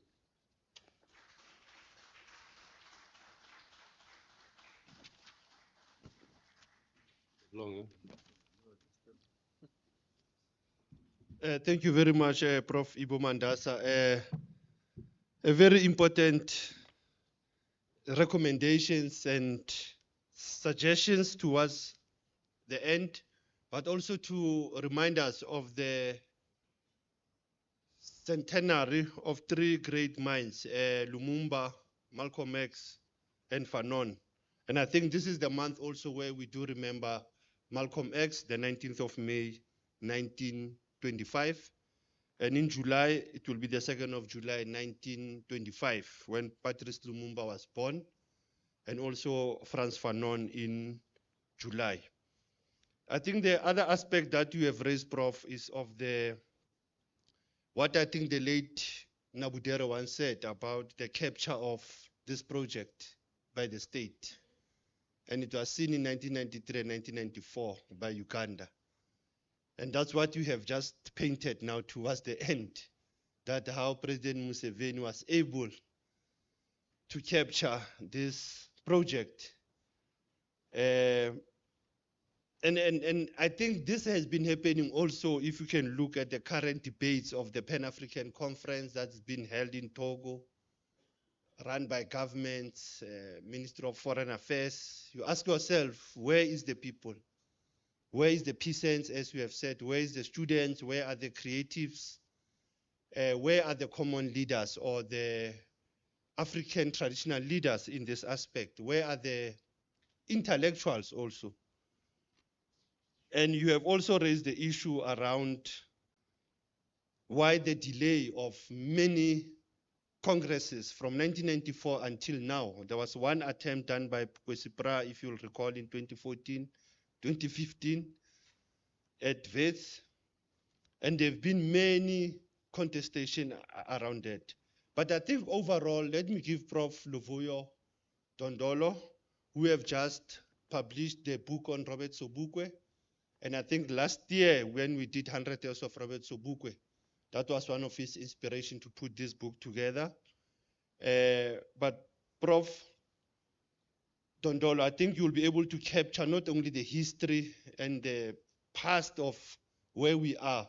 I think Prof was very clear to say the next century is how Africans define this continent. And I think as a scholar, you will look at those aspects. You will cover also on the issues that have happened recently in terms of curriculum in our institutions of higher learning. Where do we position the Pan-African knowledge? Prof. Luvuyo, you can come forward. Thank you.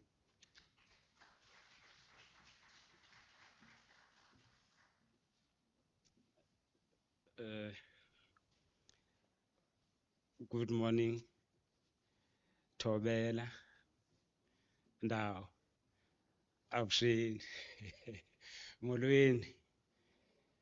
It is a privilege and honor for me to be a respondent to the senior. It is a really privilege. But before I could start, I would like to greet the Executive Dean, Professor Prof. Ngosi, the members of the college management, and many other people. In case I leave others out, the protocol is observed.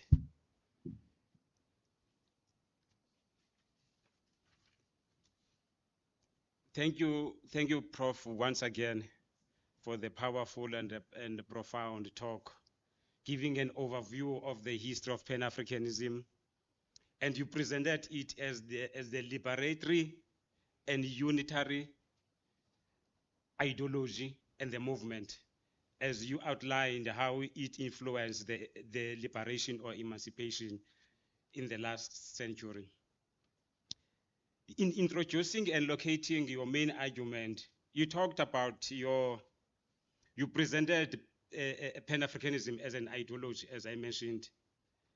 And you also reminded us of the destruction of Africa through the Islamic slave trade, the transatlantic slave trade, colonialism, and the Berlin Conference of 1884.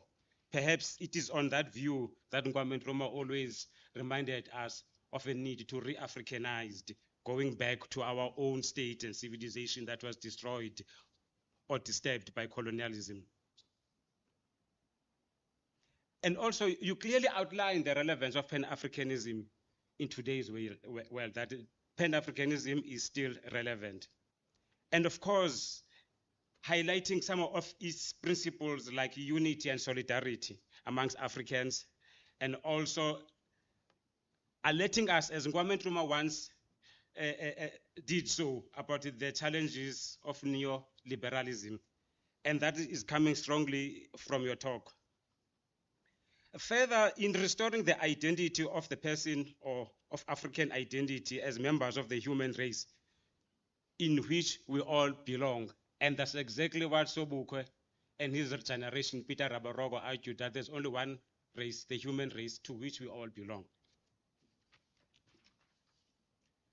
The following are some of the key issues, perhaps, that you left for us to ponder on, and I will just underline few. Firstly, Pan-Africanism in the 21st century, as I mentioned, you presented it as a movement and also as the ideology.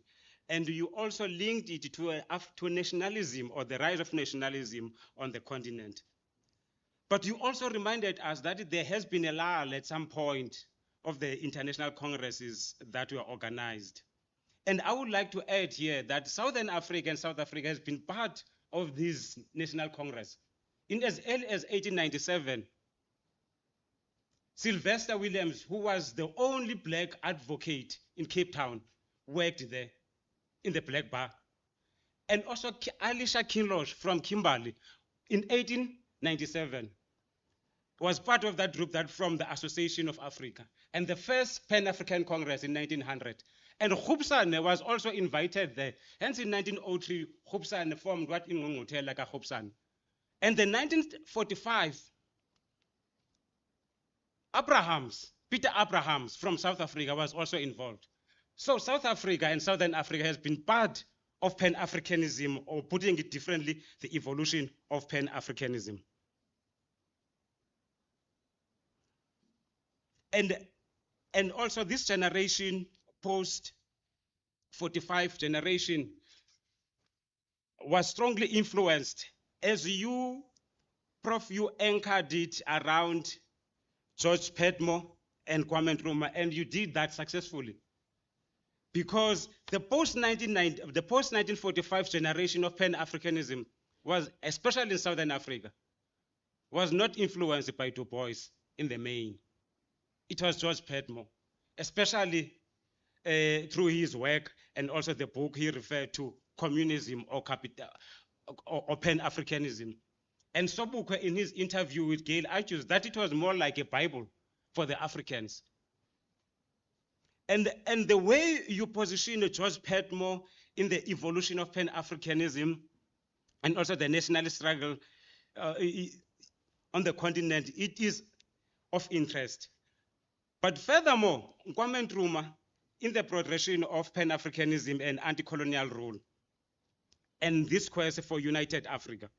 Perhaps it is on this view that some scholars describe Kwame Nkrumah as the father of Pan-Africanism on the continent. Both Kwame Nkrumah and, of course, at the front, and George Padmore launched the liberation struggle in Southern Africa, as you highlighted in your talk.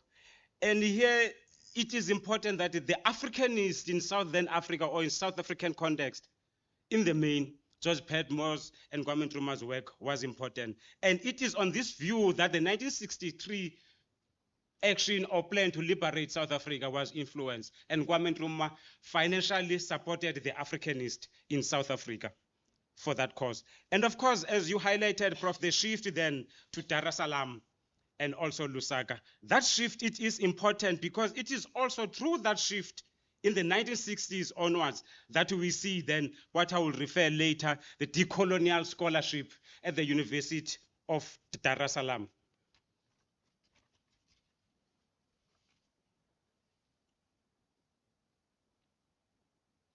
Perhaps at this point, let me shift to one of the important and perhaps the message that you hammered in.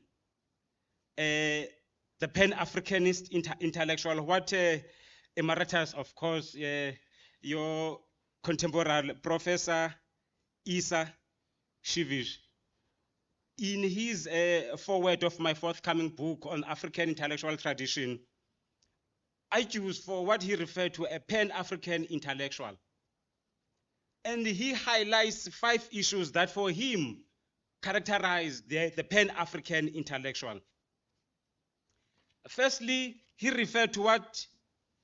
outlined what he refers to as a Pan-African intellectual is an intellectual of global Africa. And it is important to underline that. But this intellectual of global Africa must be aware of the historical perspective that is grounded in the historical trajectory of global Africa. In order to be this Pan-African intellectual, you need to be grounded on global African cause. Secondly, he refers to what he calls the Pan-African intellectual must unravel knowledge and take cognizance the fact of historical global Africa over the last 5 centuries, which means the past it is important to shape the future. As this Pan-African intellectual, you ought to be aware of the past in shaping the future. Perhaps for him, from the first Black Revolution in Haiti in 1791 to the Ghanaian independence in 1957, as you outlined, Prof, the Pan-African struggle for freedom and liberation has been set against various of colonialism and capitalist imperialism. So for him, you cannot divorce the revolutions that took place on the continent from the from the capitalist imperialism. The third point of this Pan-Africanist intellectual is the universal intellectual. In rushing over, the fourth one is what he referred to an organic intellectual, and perhaps here leaning more towards Dramsky's definition of an organic intellectual. Lastly, for him, this Pan-African intellectual is bold, unapologetic critique of the world as it exists.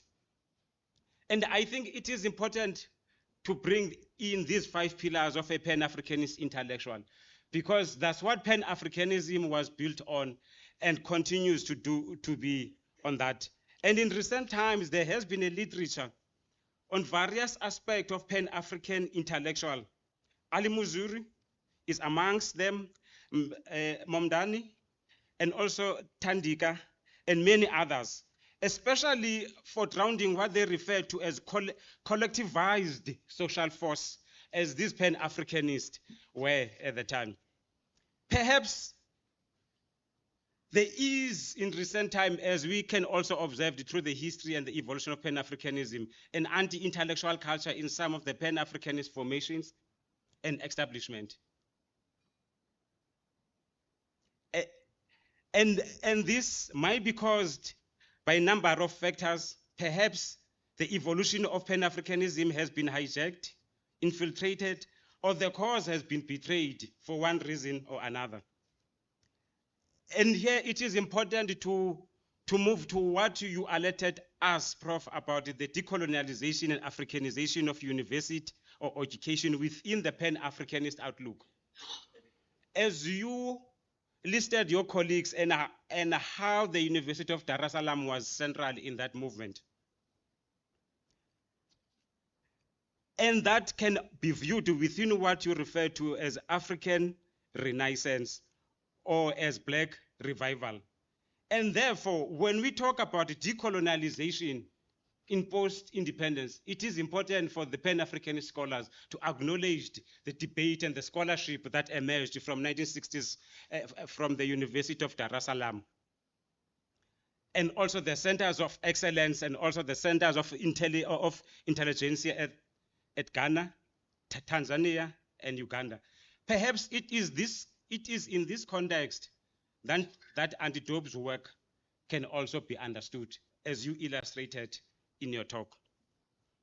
And I would add that equally so, the 1949 speech by Sobukwe as an outgoing president at the University of Fort Hare, that Fort Hare should be Africanized. It should be the barometer of African thought, as Stellenbosch is to the Afrikaners, form part of that cause for decolonization and Africanization. Or perhaps take a step back to look at the works of William Makeba, when he argued in one of his pieces, Discussion on Education. That was the decolonial process. That was a decolonial project. Therefore, it is fallacious and problematic for those scholars to draw inspiration from Latin America without acknowledging the decolonial discourse on the African continent. Thus, I submit that there is a need to historicize the decolonial project. And here, you also reminded us about the divisions before the formation of the Organization of African Unity.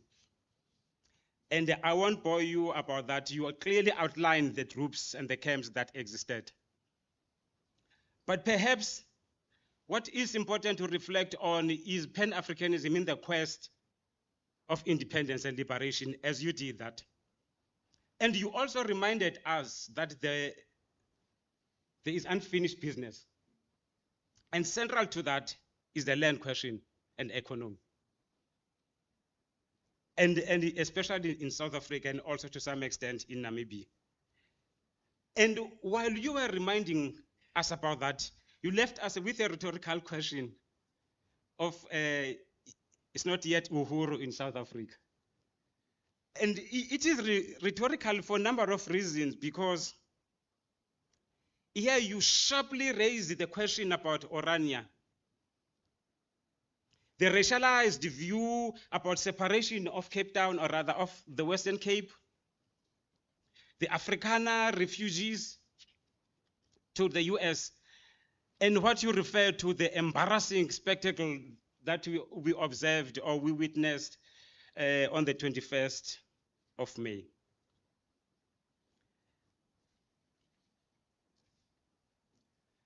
And this rhetorical question you left us are important, because in the main, it shows that there is another phase of the liberation struggle, perhaps in the 21st century.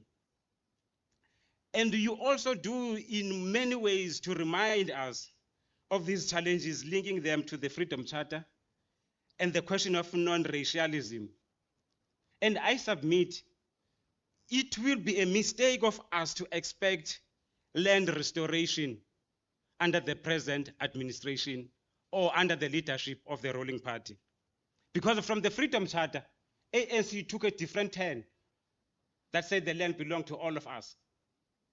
But if you go to the Africanist documents of the ANC, even when it was formed, or even before that, there was an Africans claims of 43, and then in 1944 there was an ANC Youth League manifesto.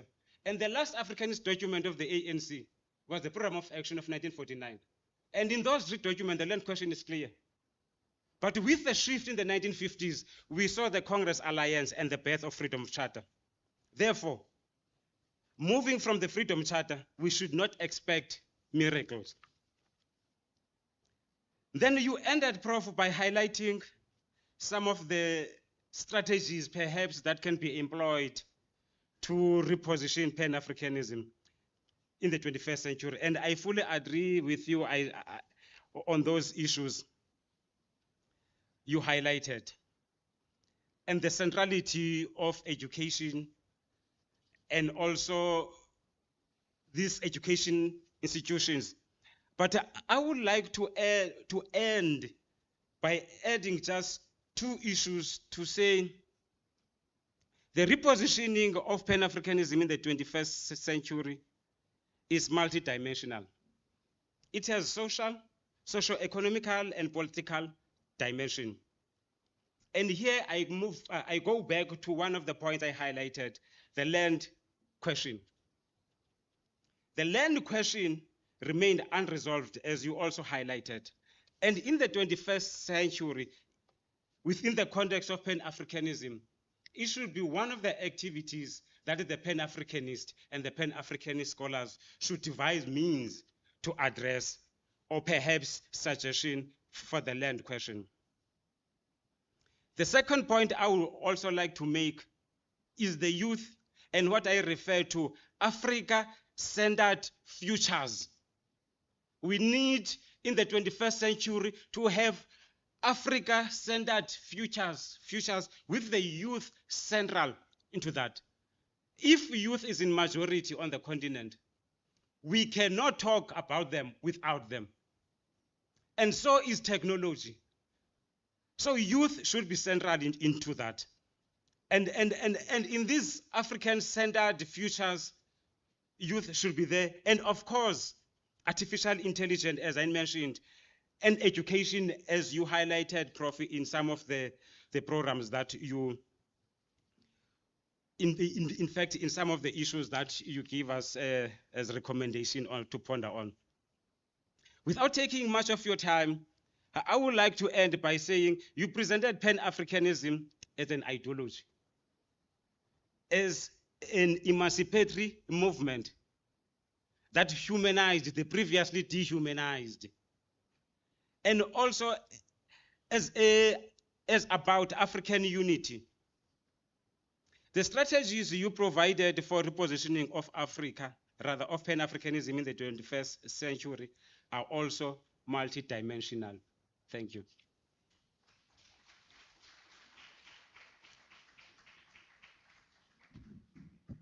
Enkosi Africa, I think you have captured very clear, Luvuyo, in terms of your approach and how you view the role of the youth and the young people and intellectuals. I think what was also running in my mind as we were talking, it was what Prof also, our elder, have said.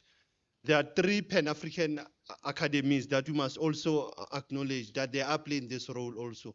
Codestria, the African Association of Political Scientists, and also SAPES, where Prof is, since 1987, they've been working on documenting and capturing some of the issues that are affecting the unity and the integration. I'm now taking it back to the audience. If I can have an indication of clarity-seeking questions, comments, observations. Because you see, when we are repositioning something, we should not pose the question where you won't have even direction to the answer. And also the notion of the relevancy, or are we relevant, or are we not relevant? I think those questions have been addressed by the founding mothers and fathers of this movement. As Prof has said, the Pan-Africanist movement is the past, is the present, is the future. And there have been many infiltrations, and hence I think Prof was very clear when he said, when you are going to Addis Ababa, you don't want to go to that Chinese building. I think some of us, we have been there, and we get worried when even the aircon cannot be fixed. We have to call the Chinese to come and fix it. So that's how fun it is, when you go to the AU building in Addis. And when you go to the original building, you ask yourself, why is it now been turned into a hospital? Or is there mental illness in that original building? And then I think Bra Eddie can recognize what I'm saying about the space of Addis Ababa when you think of OAU and AU now. And with the underground rail coming now from the airport to AU, you're asking yourself, are we rushing the ideas now of economy? Are we dealing with the question of integration? But let me take it back to you, colleagues and scholars and intellectuals who are here. Is there any question? I saw at the back, there's a hand at the back. Second, there's a third hand, fourth hand, Mayor Elena Sisulu.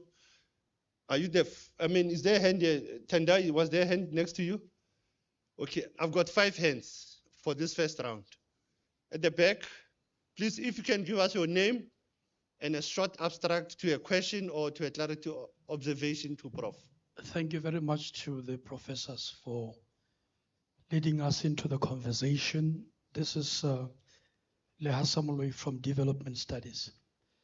Prof, it would seem from the very onset of the formation of OAU, there was already an entrapment into ideological implosion of the OAU itself through the legitimization of the Berlin logic of the borders. And at the same time, the point that have just been expressed, even at the conversion of OAU into AU, it would have seemed that it is Africa united under Chinese donation, not on its own terms.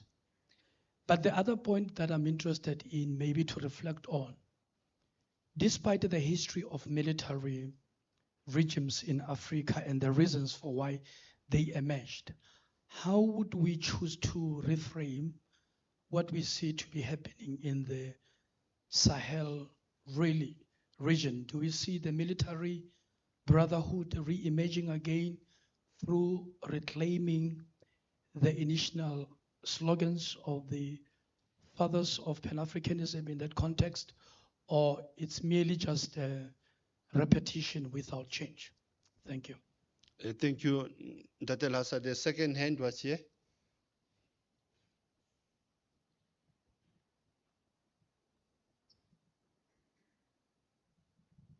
Thanks. My name is Muckleneuk. I'm just a private citizen. Thanks very much for the presentation to both the professors. There are two questions I just want to, maybe one, seek clarity on both. Prof raised, that is Professor Ibo Mandaza, that the stadiums in the case of EFF get full and attract quite a number of youth in their meetings. The ideological utterances and articulations people think that are revolutionary, are relevant, are attractive. However, these votes never translate. The popularity does not translate to votes. So the question is, why the same shortcomings seem to befall entities or political parties that articulate pan-Africanism? So is pan-Africanism, I know you said we shouldn't talk about relevancy because it is relevant itself, but why seems that it is not attractive to the African youth, but ideologies like Marxism, socialism, Leninism, to some extent Maoism, would be attractive to the youth? And the other question I want to ask is African Renaissance an evolution of Pan-Africanism, or is it a masqueration? And why I'm asking is that ever since the AU was formulated, there's not a lot of scholarship around African Renaissance. But if you look in the diaspora, all the areas you have touched on where Pan-Africanism has its roots or adherents, even today, the scholarship around Pan-Africanism is there. So why the new form of AU seem to have buried the original vision of the founders of the Pan-Africanist movement? Thank you. Dr. Upa, you can pass it next to Prof. Maloka. Then I'll come down to Stole. Thank you very much. My name is Eri Maloka, and I want to congratulate my two friends for two excellent presentations. But when I was listening to Ivo and also to the respondent, I want to check if I'm correct. I was listening. I don't think you were talking about Pan-Africanism. You were talking about Pan-Africanisms in plural. Because as we were talking and you were saying you can't go into buildings of the AU, you just reminded me of the blue and the is it the blue and the white Nile? Yes. You know, when you are in Khartoum, you are sitting at the Korean hotel. I'm told it was bombed now. And then you look at them, you can spend your whole day looking at them. They don't meet. They keep on brushing and just cuddling each other, and then they never meet. So as I was listening to Ivo, I was listening to this, you could say, tango of two Pan-Africanisms, maybe more. The Pan-Africanism armed with the pen that he was talking about, and the Pan-Africanism armed with the state. That's why I was saying that, are we talking about Pan-Africanism or Pan-Africanisms? And I got an impression that we are talking about Pan-Africanisms in plural, but we're only talking about one, which is the Pan-Africanism of the pen. And I think that's the point he was talking about, because in my view, President Mbeki is one of the greatest Pan-Africanists of our epoch. And the idea, the ideology of the African Renaissance is it had massive impact, more than a book. And President Mbeki himself is a prolific writer.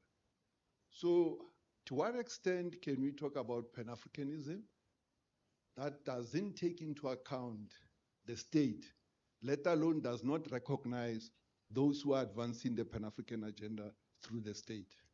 And I just want to conclude by saying that, Ibo, when you were talking about Kwame Nkrumah, that's the last time you mentioned a Pan-Africanist who believed in the importance of the state to advance the Pan-African agenda.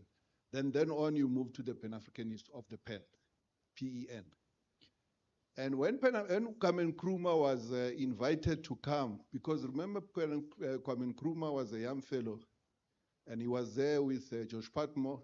He was invited to come and lead the nationalist movement, the newly formed nationalist movement in Ghana at that time. There was a debate among George Patmore and all. Nkrumah was reluctant, and he says this in his autobiography. He didn't want to go. But then there was this debate. How do you hope to achieve the goals of Pan-Africanism without the state?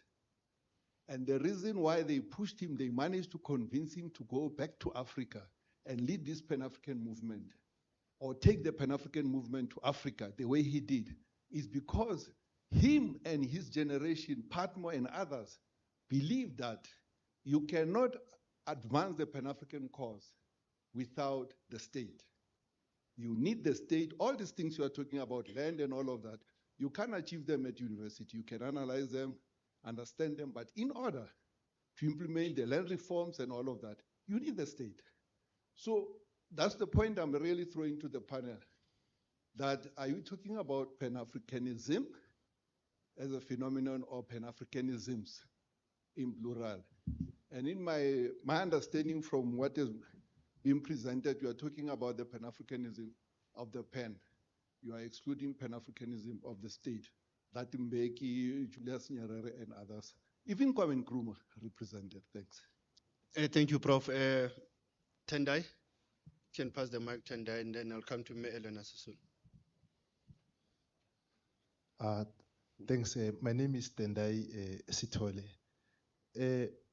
Prof. Mandaza, there's a conference which did not take place in 1929, which was supposed to be the 5th Pan-African Congress, which was supposed to take place in December in Tunis.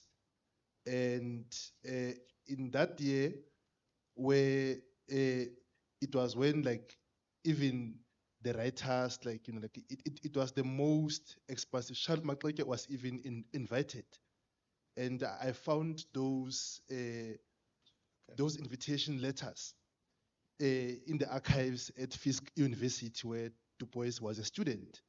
That the banning of that conference, the thing that one cannot get is why the British and the French chose to ban that conference, which was supposed to take place in the African continent for the first time, 1929. Prof. Tondole, as a historian, maybe like you will assist in this, that why that gap, and what happened as well, like with the NWACP, like, you know, which was supposed to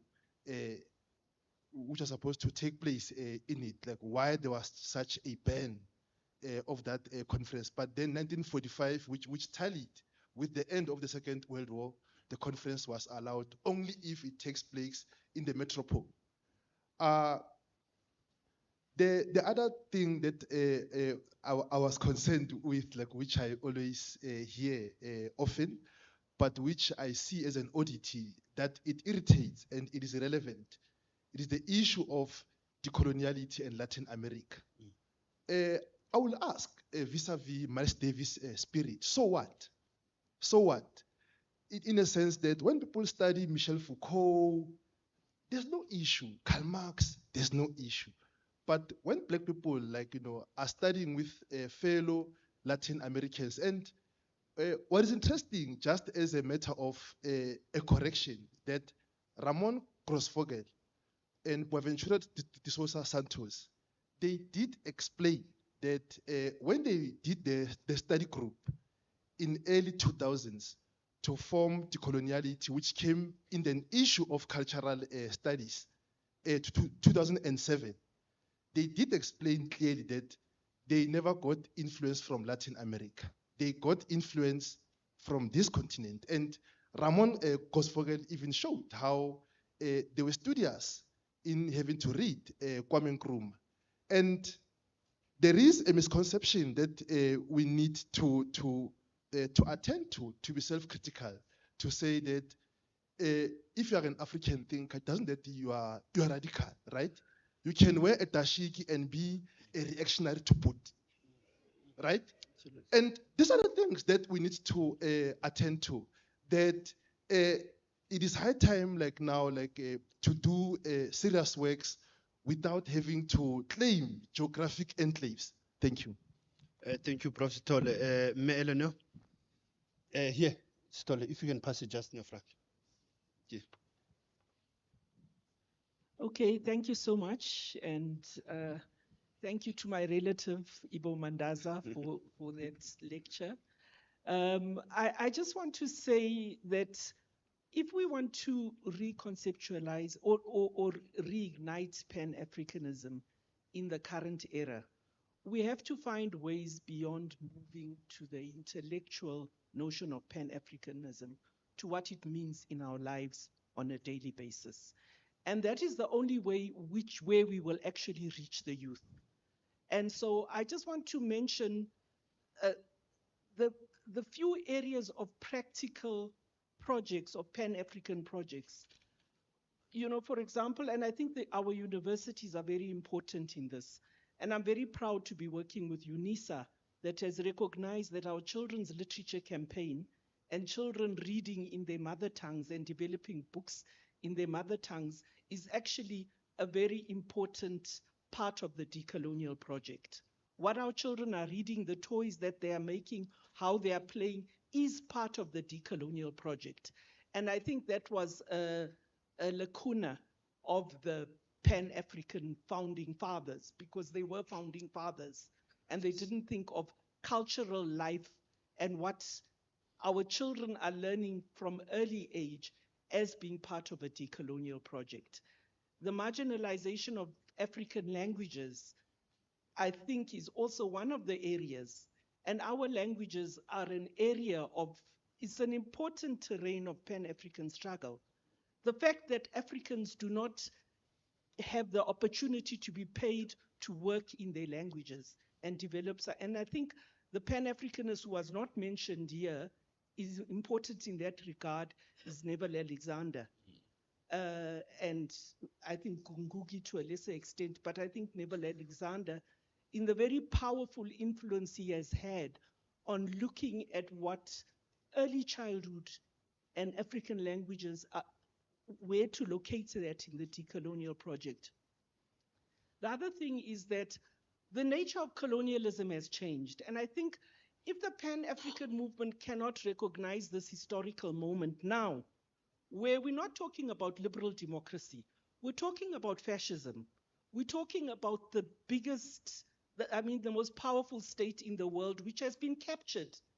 And if you look at Elon Musk, you are looking at Goebbels reincarnated on steroids. And if we don't recognize that, we have a problem, because we'll not be able to respond. And what happened at the White House was clearly an absence of response. So how does an African person respond to this abasement of Africans? And one of the ways is in digital colonialism, what we consume and what we produce digitally. And I think that whole area, you know, Maria Ressa, the Nobel Prize winner from Philippines, talks about the oligarchy and the creation of lies through algorithms, the transformation of reality through algorithms. So this lie about a South African genocide is not because the people that perpetrate it believe the lie. It's a political project that has political consequences. And I think we have just failed to understand the significance of this and how to react. And how do we react as African consumers? And I want to say this, and I'll have an argument with my relative afterwards, but people are sitting on Twitter. We're talking about getting Starlink now. I mean, if you walk into a shop and someone calls you by the K word and racially abuses you, you would walk out, you would not buy their product. But here we are on the brink of getting this thing called Starlink and not even looking at alternatives. And I really, really want to say, if we want to talk about Pan-Africanism, we have to look at that. And we have to stop this project and actually think about how we consume and what the alternatives are. Because we are told there are no alternatives, when actually we have Africans who are experts who are digital experts, and we have a whole digital generation. And if we don't bring them into this discussion, give a Pan-African consciousness to our youth, we will really fail, and Pan-Africanism will be dead as a doornail. Thank you. Tino Tendama. Prof, there is a mic here, and Prof. Livuyo. I think those are 5 key questions that came out. And I think the one that stood for me also was from Professor Maloka of the state and the pan-Africanisms. Professor Stole also on the 1929, what was the delay or what was the interruption? And I think the last point from Elena Sisulu captures what Kwesipra is also advocating in terms of the language issues around Africa. Prof, you can thank you. engage. The first question on the AAU, the expression of the OAU as ipso facto an endorsement of Berlin. I think inadvertently so. I think you are right. And I think the nature of the state and how it has developed to date would in a sense be a further endorsement of the Berlin Conference. I was watching Nyerere, a video of Nyerere the other day when he was trying to explain the events in the Eastern DRC. And he referred to a conference which he called for in Cairo in 1964,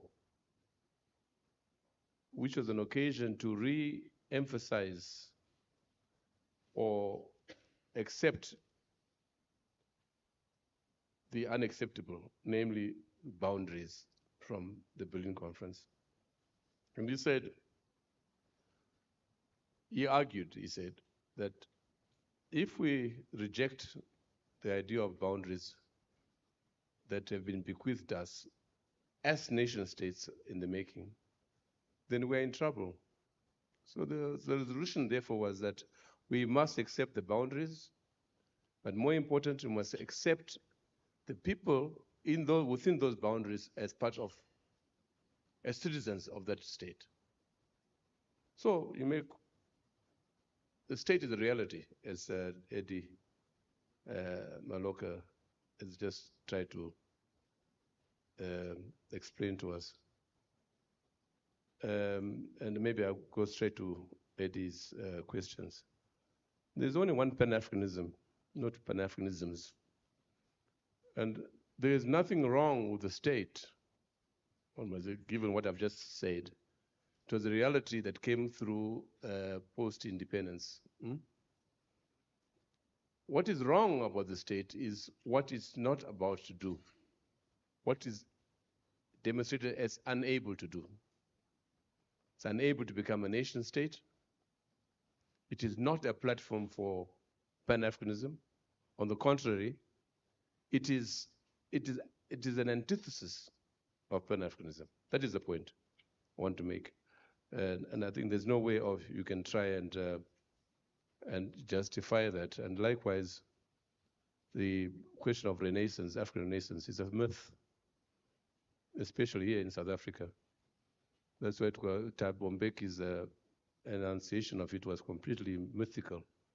And we trashed it in SAPEM. Let him talk about it now, after the 21st of May. Let me talk about African Renaissance, South Africa. Let's hear it. The second question about the EFF. I have a feeling, and I was telling Ndolo here the other day, there is in South Africa a kind of an embarrassment to talk about race. You have to be very careful what you talk about in South Africa, even as a visitor that I am. And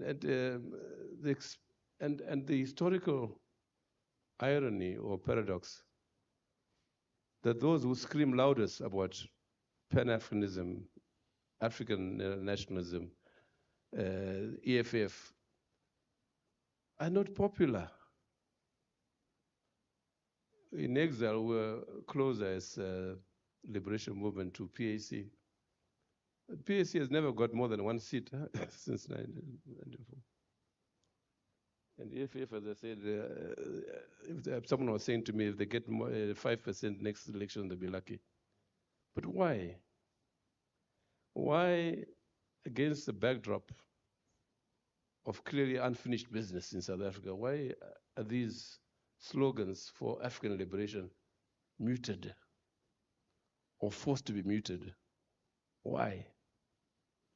Why is it not politically correct to shout? I mean, you heard that Afrikaner, is it your vice president or minister of agriculture, saying that in the White House, those are minority.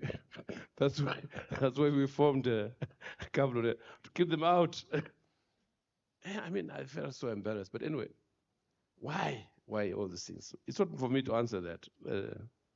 I think it's for the African Renaissance people to answer that. The Tendai, I think I was not aware of this Tunis thing. It's asked the historian here, he doesn't seem to know about it as well. So all we can say, the fact that it didn't take place, therefore it was not important to us, for whatever reason. Well, no, I have nothing to say. What you said was more educational, more contribution to this, except to acknowledge one thing, and I wanted to collect my paper. How I forgot about Neville Alexander, I don't know. Neville was a very close brother of mine. I came here many times for his conferences. And more importantly, he launched my book, Race, Color, and Class at UCT. So I'm going to correct that. Thank you. Thank you. Just 2 points perhaps to respond to. When we talk about the Pan-African Congresses at an international level, we also need to keep in mind that most of them were linked to key events. Just like when the 1945 took place, there was a major event that brought together these leaders. And also is the issue of funding most of the time. And the third point that is important is that all the Pan-African Congresses before 1945, in the main, were dominated by America, the Americas. That one, the 1945 was the first with more Africans or people from the continent participating. And that was the turning point in terms of the Pan-African generation after that. So I think those 3 factors perhaps locate the gap and also what stopped of the 1929 Congress. So what? Or maybe before I go to that, yes, though the Pan-Africanist organizations are struggling in terms of the voters for a number of reasons. Firstly, they tend to be too intellectual, not to appeal to the youth. For instance, if we take the 1994 slogan by the PAC under Clarence Makwethu, learn first, all shall follow. On the other side, ANC was saying, Kinako, free education, houses, and all that. That appealed, whether we like it or not. What ANC is good at is to package its information and in that process, play with the feelings of the people. And I think PAC as APO have failed to do that. And at some point, EFF was winning, making inroad, but it seems like now it's taking the turn, more like any other political formations that broke away from the ANC. And that perhaps we should expect with Umkhonto weSizwe, which also seems to be promoting Pan-Africanism. But the problem there with both the EFF and the MK is that they are moving from the Freedom Charter. They are moving from the Freedom Charter, and we know the critique, and also Ransky recently wrote a book against forgetting which outlined who wrote the Freedom Charter. That's not important, but I'm saying there are politics that relates to that. And if these organizations can move away from intellectualizing issues and perhaps deal with the challenges. It's not a problem to be influenced by Latin America. But the point, or my observation, is that in that process, those who believe in decolonial, they tend a blind eye. Because for me, locality is important, specificity and historicity. Not to present as if it's for the first time. Rather, we should present it as a continuity and cite the University of Makerere, Dar es Salaam, the discussion, and Walter Rodney's role in that.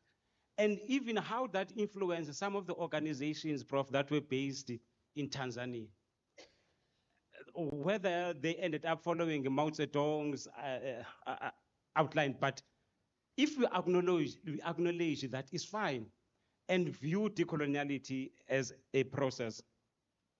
The language issue is important, and it has been mentioned here. Kwesi Pra's work, Kwesi Pra has been emphatic on the language issue. But perhaps as a historian, I would like to take a step back. If we look in the 1940s, Anton Lembede. Anton Lembede was also adamant on the issue of language. And that argument was taken further by Peter Rabaroko, who centralized the language question in the National Revolution. That if the language question and culture is not addressed or not forming part of the national liberation, we'll be missing the point. And I think we need to view that within that context, that language is part of pan-Africanism and also it is important. Thanks. Maybe with Prof, if you can touch on what Opa said on pan-Africanism and African Renaissance. Is it the pan-Africanism that leads to the Renaissance, or is it the Renaissance that develops pan-Africanism? I thought Prof did cover that, because we need to also to acknowledge that what former President Thabo Mbeki positioned as African Renaissance was not new. And as a historian, I would say we need to historicize, because there's a history of the notion of African Renaissance on the continent. And Andy Dobbs' work is important because some of the activities perhaps can be traced into that. But they influence each other, because the Renaissance is about rebirth. And if you go back, Pesnika Seme spoke about the regeneration of Africa. And Antoine Lembede and Sobukwe talk about the new Africa, Africa reborn. And that new Africa or regenerated Africa centrally is this issue of rebirth and African Renaissance, and also challenging the Eurocentric epistemology in as far as knowledge production is key in that process. No, thanks, Prof. I'll be taking the last. Okay, Prof. Yeah, I didn't want to appear cynical about Renaissance, after Renaissance. I made the mention of Sheikh Anta Diop. Correctly, Prof. Yes. Because for people like Anta Diop, Africa had been so ravaged, so dehumanized. So independence in Ghana in 1957 marked the Renaissance, that now we can go back and show what we were, But I'm just saying that, can you want to speak about it now? It's inappropriate. They're talking about the EFF and the pan-Africanists in parties in South Africa. As political scientists would do, when you travel. I was here just before the elections in South Africa last year. So you travel in taxis. Your taxis are the best informants about what's going on. So I asked one taxi driver, what's the likely outline, And what about EFF, they don't want whites in this country. Now, who will our wives work for if the whites go? It was put in those simple terms. And I think it echoes what we just said, that for people on the street, it's bread and butter issues, however that comes. And I think the significantly, post-independence has meant a de-emphasis of Pan-Africanist ideology, Pan-Africanist ideas, because knowledge and political education is through the mouths of those who have arrived, the leadership who have arrived in State House, who have arrived as a class. And that explains why, for example, xenophobia continues in South Africa. Because there's been no transmission of Pan-Africanism, African nation from the leadership to the people. It's almost as if they don't want to do it. And that's why we're saying that we should make it, as Eleanor has just said, we need to begin the Pan-Africanism education at an early age, and people to people across. I mean, the number of times I'm asked by people who should be more educated to say, well, are you from Africa, in South Africa, in 2025. That shows you a bit of the pathology, if I may say so, or alienation or aberration in 2025. Thanks. No, thank you, Prof, for that response. I think I'm taking the last round of questions, comments, observation. And to add on what Prof have said, that those stages of Cheikh Anta Diop of African Renaissance, they went on cultural renaissance. There have been many renaissance that we've been pursuing, but also in this country, it was once even a foreign policy at some point, Prof, and they moved to Ubuntu now as a foreign policy. So you ask yourself, how do we redefine this new Africa that we will want to see? Is there any comment from the floor? I know that from Teams, we have one person from Teams. Can we take one person online?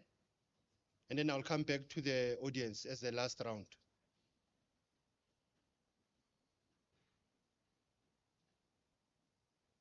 Our participants on Teams, can you?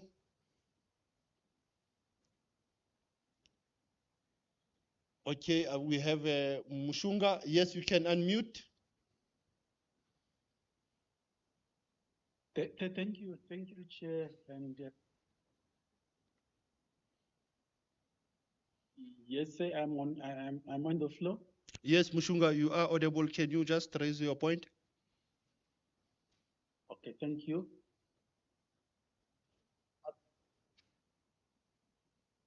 Yeah, thank you very much, Chair, and thank you.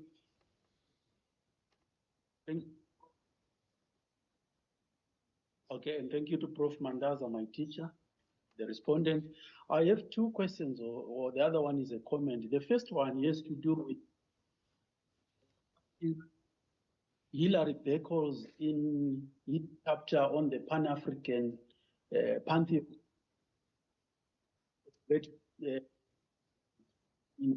Mourns how African governments on the continent actually sided with the West to remove reparative justice on the agenda, actually betraying the Caribbean delegation that arrived with high hopes to finally get justice. So I would like Prof. Mandaza and Prof. Dondolo to explain probably why African governments actually sided with the West and to expunge reparative justice from the agenda. And then secondly, the other one is I have a problem with naming, or a problem with the vocabulary that we use. For instance, my teacher, Prof. Mandaza, 3 times before I joined the platform, I think he mentioned, the Atlantic slave trade, and twice he mentioned the Arab or Islamic slave trade, and the same was with the respondent. I think I have a problem with this naming and misnaming, or the vocabulary that we use. Why do we properly name the other the Arab or Islamic slave trade and misname the other, and we call it the transatlantic slave trade, instead of simply naming it properly as the European captive trade, just like we name the Arab slave trade? So my point here is sometimes the vocabulary that we use uncritically betrays us and continues to keep us where we are. So I'm trying to propose that we must try to be conscious of the vocabularies that we use because they mean a lot. And this is very important. So these are my two submissions. Thank you very much for the opportunity. Thank you very much, Mushungu, for your intervention and for your questions. I hope my guests my panelists have got those two questions. From the floor, from the audience, is there any other? Okay, one hand. This is the last round. Two. We have three questions on this last round. Four. Okay. I'll start with my sister here. Here. And then I'll come here and then I'll finish with the brother at the back. All right. Thank you so much. My name is Rofiwa. I'd like to follow up, I think, on what Prof. Molapo has said. Number one, I wanted to say thank you. Number one, I wanted to say thank you to the presentation. I think it was really, really profound. However, I do want to follow up a little bit on what I think Prof. Molapo had said about the different kinds of pan-Africanism. I really do think that, as you have said, that the state was an outcome and also a contradiction to pan-Africanism. But I do really feel that if pan-Africanism is not moving beyond the ideal of or united Africa as it is, the nation states are already there, right? Yes, they have been incorporated into neoliberalism and the globalization of the West. However, if we don't accept that nation states are already here, yes, they have now the cosmopolitanism as it is of combined nations. But if we don't deal with nation states and agree that they are here, we will not be able to deal with the fact that those nation states have leaders that are making decisions. Those nation states have transnational organizations that are actually working towards the curse of the natural resource, the curse of the natural resource, right? We won't be able to deal with those leaders. We will not be able to deal with the true dynamics of what is happening right now. Yeah, thanks. Thank you. The second hand here.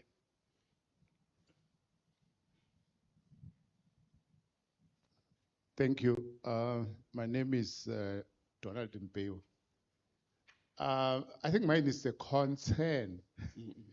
I've been trying to locate the relations between pan-Africanism and pan-Arabism because it's one of important phenomena within the national liberation context as we know all the initiatives and where we are today in terms of our relations with the Arabic world. And the other thing, it's a challenge looking at moving from Peter Tosh stance on wherever you are, as long as you are a black man, you are an African, from that philosophy.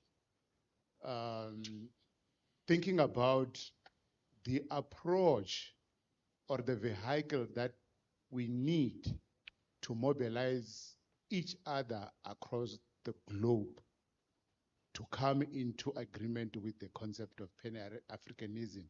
In other words, means and ways to locate or to source the emotional incentives of this concept. How do we locate it into the proper channels? Because we will worry about the youth and other people later, but we really need to identify the proper channel to locate this concept within our conscious mind. Thank you. Thank you. The last hand at the back. It's at the back, the last hand.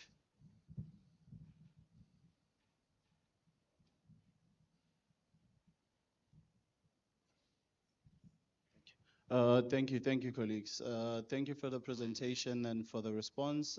I just wanted to speak to something that I think is very important to answer the question of why Pan-Africanist movements are not necessarily as successful as you would assume they are.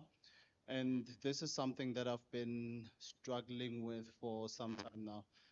It's something that I was having a discourse with actually with a group that I work with.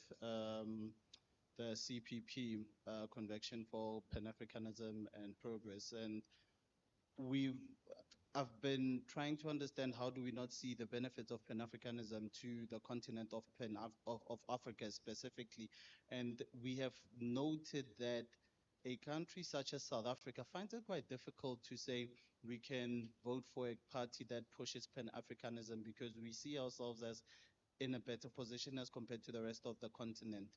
And the discourse around how do you see a Pan-Africanist country has become, a continent specifically actually, has become quite difficult for us to engage because it becomes borderline impossible for even my brothers who are working throughout the continent and say, but how are South Africans supposed to accept the rest of the continent when the rest of the continent continues to digress and regress, you know? So it for us to be able to have a successfully implemented Pan-Africanist continent that centers the African, we would need to sort the problems that happen throughout the continent from an individual nation's point of view. And that is going to be very difficult because a lot of countries, I mean, the president of Nigeria is living in Europe. How do you solve the problems of Nigeria if you're not in Nigeria? So now we question where we are as a Pan-Africanist group, if this is something that we'll see in our lifetime. And it becomes very, very difficult for us to say, is this a movement that is worth getting behind if you are the only people who are actually trying to go, you know, as a united front. So I think we need to think about that for us to be able to speak to for us to be able to answer the question of why is the EFF going backwards? Because you see the majority of the I can say the majority of the people see themselves as not in the same situation, same position and situation as the rest of the continent. Why the PAC is not seen as a party that the majority of the people can get behind, because it does not present those populist notions and ideas that I think Prof. Dondolo touched on but we will give you guys this, we will serve you with this, and it is overly intellectual. So we need to figure out a way forward from where we are for us to be able to see a Pan-Africanist continent, a more open border continent, and a functional one at that. You know, it is very complex and it's very difficult. And to be honest, it is breaking me to say this because I've been dealing with it for so long. I do not see it in our lifetime. But thank you, colleagues. No, thank you. And I do hope that you will never give up. You should never get tired of being optimistic about being who you are, because the issues of identity are very critical. Prof spoke about the bourgeoisie, comprado bourgeoisie. But LinkedIn Kwesi Jones, he speaks about petty bourgeoisies. Maybe we are in that era of the petty bourgeoisies who have infiltrated this movement. And even universities, there have been this sense, as it was said earlier from Prof. Nkosi, that we need to start to Africanize. And the issue of it is not just to change Latin or French into our languages, but is to even develop concepts in an African context.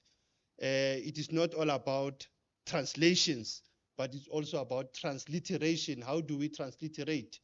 And I think even the new movements that are coming, that have been raised this morning, they are also being inspired by the same generation of 1900, the same generation of 1960. If you talk of the PAC of 1960, it might not be the same PAC of now in 2025, but the PAC of 1960 led the Shavilanga massacre. The PAC of 1959 also was able to agitate for the June 16 in 1976 through BC. So you can see that there was that element. Even post-1990, there have been elements of where Biko at some point, Prof was talking about ANC, PAC, and AZAPO being one, but there was never that move. Rather, we saw the Patriotic Front. We saw what we, in 2024, the GNU, which was different from the GNU of 1994. And I think those are the dynamics of governance. Now, I'm giving back to my panel to respond from our online. Mushunga is one of your students, Prof. And then I will give it to Prof. Luvuyo to close as well. Yeah. Or maybe, I mean, you can start Luvuyo and Prof will close. Thank you. Yeah, you see the problem with being with the seniors. Just instruct. But it's also part of our culture. No, I think maybe going back to the issue of the populist politics and also the Pan-Africanist or PCM movement, and the point that the program director alluded to, because late in the 1980s, Ntantala was one of the people who were promoting a united front. In his speech of June 16 in Zimbabwe, commemorating it, he advocated that there should be a united front. Of course, we all know what happened thereafter. And I think the PAC was caught off guard with the transition to the 1990s and also the first democratic election. But I don't want us to compare, as you were saying, that of that time and the present one, because I think the present PAC has been overshadowed by its past. And it's a matter of time for it to go for a natural death. With the GNU, I don't think they will bounce back. The first question was about reparative justice or restorative justice. Yeah, this is important, especially in the context of Africa or African Americans. But in South Africa, I think this became popular, especially during the time of the TRC, looking at the victims and the perpetrators. And I said somewhere else that this, as a country, we missed an opportunity to address most of the challenges that we're grappling with now, including the land issue, including the issue of the restorative justice. Because what was presented through the TRC as restorative is a restorative that is based on Christian foundation, not an African values, as was promoted by Desmond Tutu. And the perpetrators did not disclose much. There's still a lot that we don't know. And if we're talking about a restorative justice from an African perspective, it is important to bring in the works of S.K. Mkai and many others who have written on that. And there's a context to do that. Yeah, I think maybe in reference to the Islamic, yes, the terminology or the vocabulary, perhaps it was for everyone to understand without looking at the politics of naming, because there's a history of politics of naming that is important, as the person was saying, but I think it was just for the audience or the simple presentation. The issue of types of Pan-Africanism, I think maybe here I will just bring a different view, and this in the main, well, I will relate it to the conference, I think that was at Wits at some point. The Pan-Africanists who define Pan-Africanism continentally. There are those scholars. There are also other scholars that define it broadly to include the diaspora. There are also another group of Pan-Africanists that use color. And in this conference that I attended at Wits, someone said, no, you can't claim to be Pan-Africanist because of the pigmentation of that person. So the issue of color becomes important for other Africanists. As I'm saying, it's continental beyond that and also the color. And it depends to which one are you talking to, because others will be firm on the issue of color. And it is in this context, perhaps, that the Pan-Arabic, some view them not as African because they argue that they identify themselves with the Arab world than with the African continent. So those are some of the dynamics that perhaps are important to consider. I think that's all, Prof. I'm not sure if there's... No, thanks. I think you have helped.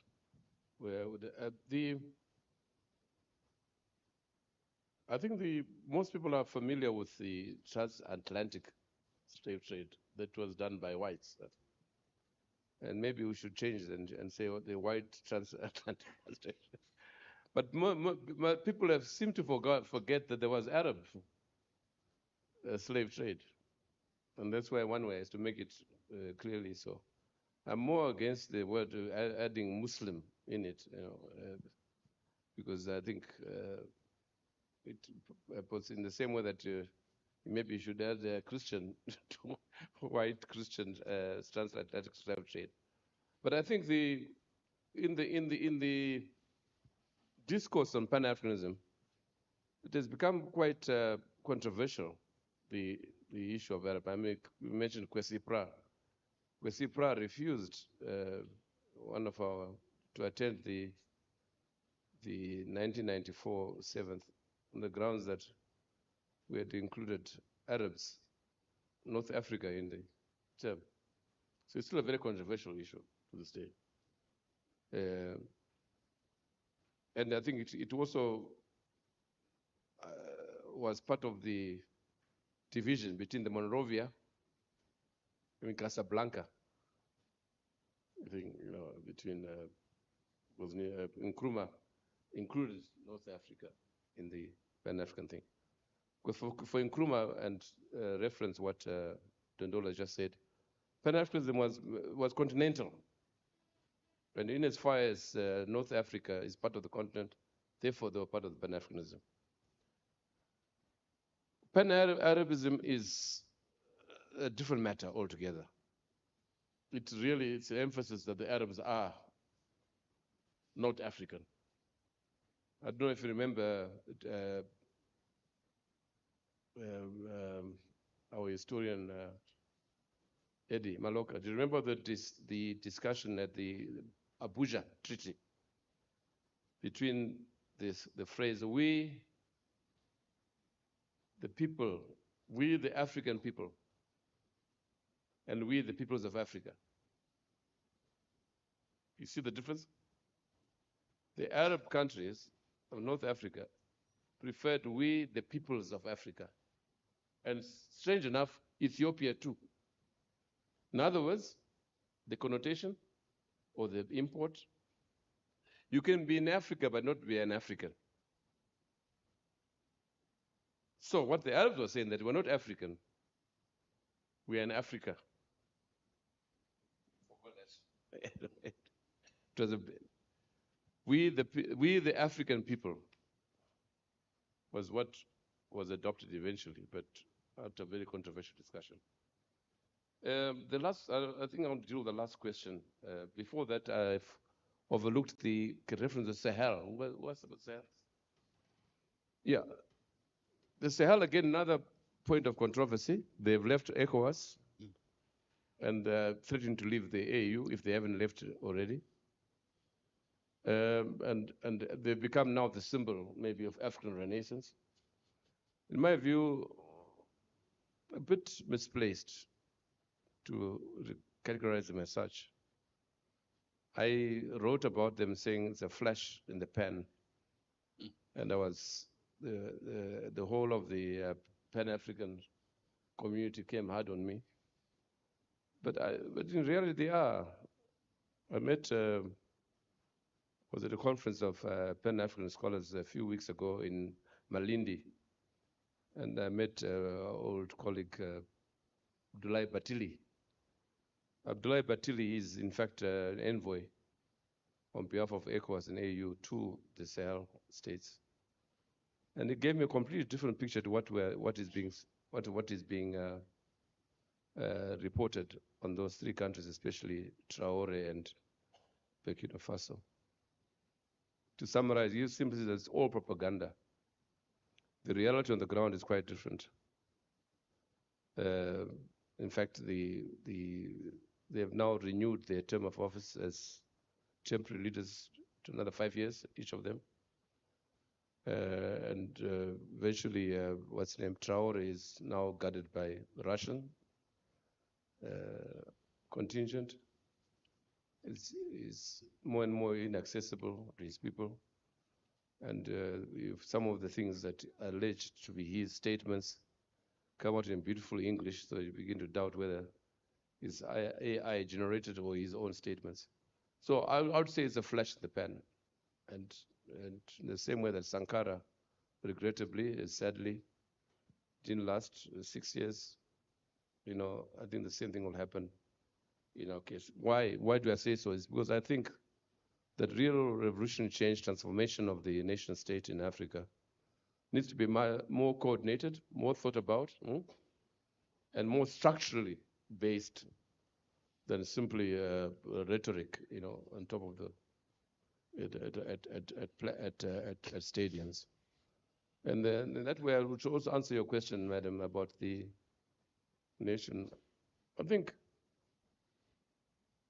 which is the point that Kwesipra and Sami Amin and everybody, all of us who have studied the African state, it is a strange animal. You cannot celebrate it. There's no way where it has been successful. And therefore, as the last speaker said, and that is why in South Africa and in Southern Africa, and indeed across Africa now, increasingly, independence is seen as something retrogressive. Maybe in Zimbabwe, you're hearing people saying that the smooth era was better than post-independence. You have these strictures. And therefore, in South Africa, they are afraid that what has happened north of the Limpopo might happen here. And therefore, having whites as part of your establishment is maybe better. The government nation might be better. 10 to 1 is very popular out there, mainly for bread and butter issues, delivery of service, making things work. And that is at once a critique of the post-African state, clearly. It's not a celebration of white dominance or white rule. It's a stricture on us that we failed to manage our own affairs. So how can you celebrate a failure? Or call it pan-Africanist? I wouldn't. Dare not. Thank you. Thank you. Thank you very much, Prof. As we are about to round up our lecture, the Africa Speaks lecture of 2025, I will once again call Nkateko Masinga to come and render us with a last poem. And Prof. Muzuzi Mavundu will come and do a vote of thanks for us after the poem. Thank you. Sorry to butcher your surname, Prof.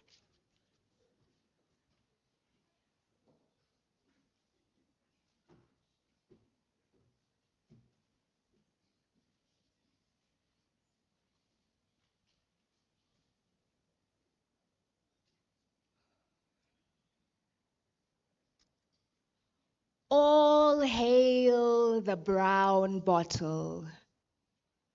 We all ale from the brown bottle. It leaves a trail, this brown bottle.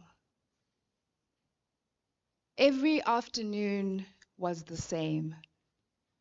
We heard the rain beating against the dilapidated corrugated iron roof, a sound reminiscent of a drunken husband demanding entrance to his home at night. And in fact, there would be a drunken husband, uncle, brother, cousin, son demanding entrance to a home at night. We scurried for buckets to place on the floor so that the rain would not flood the house. We scurried for buckets to place on the floor, bags, tables, chairs, to block the door because he was a menace when drunk. He was reckless when drunk. He was careless when drunk.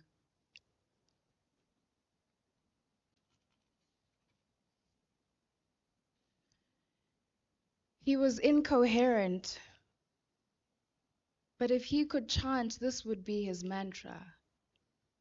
All hail the brown bottle. We all ale from the brown bottle. We grow frail from the brown bottle. It tells a tale, this brown bottle. Every evening was the same. We left the dishes piled up in the kitchen sink, falling into bed knackered from a day of running away from men who claimed to love us, all while also courting Brandy and Savannah with their weekly allowances. Incoherent, but if they could chant, this would be their refrain. All hail the brown bottle. We all ale from the brown bottle. We grow frail from the brown bottle. It leaves a trail, this brown bottle. We left the dishes piled up in the kitchen sink, falling into bed with the covers over our heads because we did not want to hear the breaking of objects, the raising of voices, and other incomprehensible noises. And above all, the weeping, the endless weeping. Because in the morning, we would be the ones to do the sweeping. In the morning, we would be the ones to do the sweeping of shards of glass from those broken brown bottles. And so we began our daily routine. And once again, echoing in our heads would be last night's refrain. All hail the brown bottle. We all ale from the brown bottle. It leaves a trail, this brown bottle.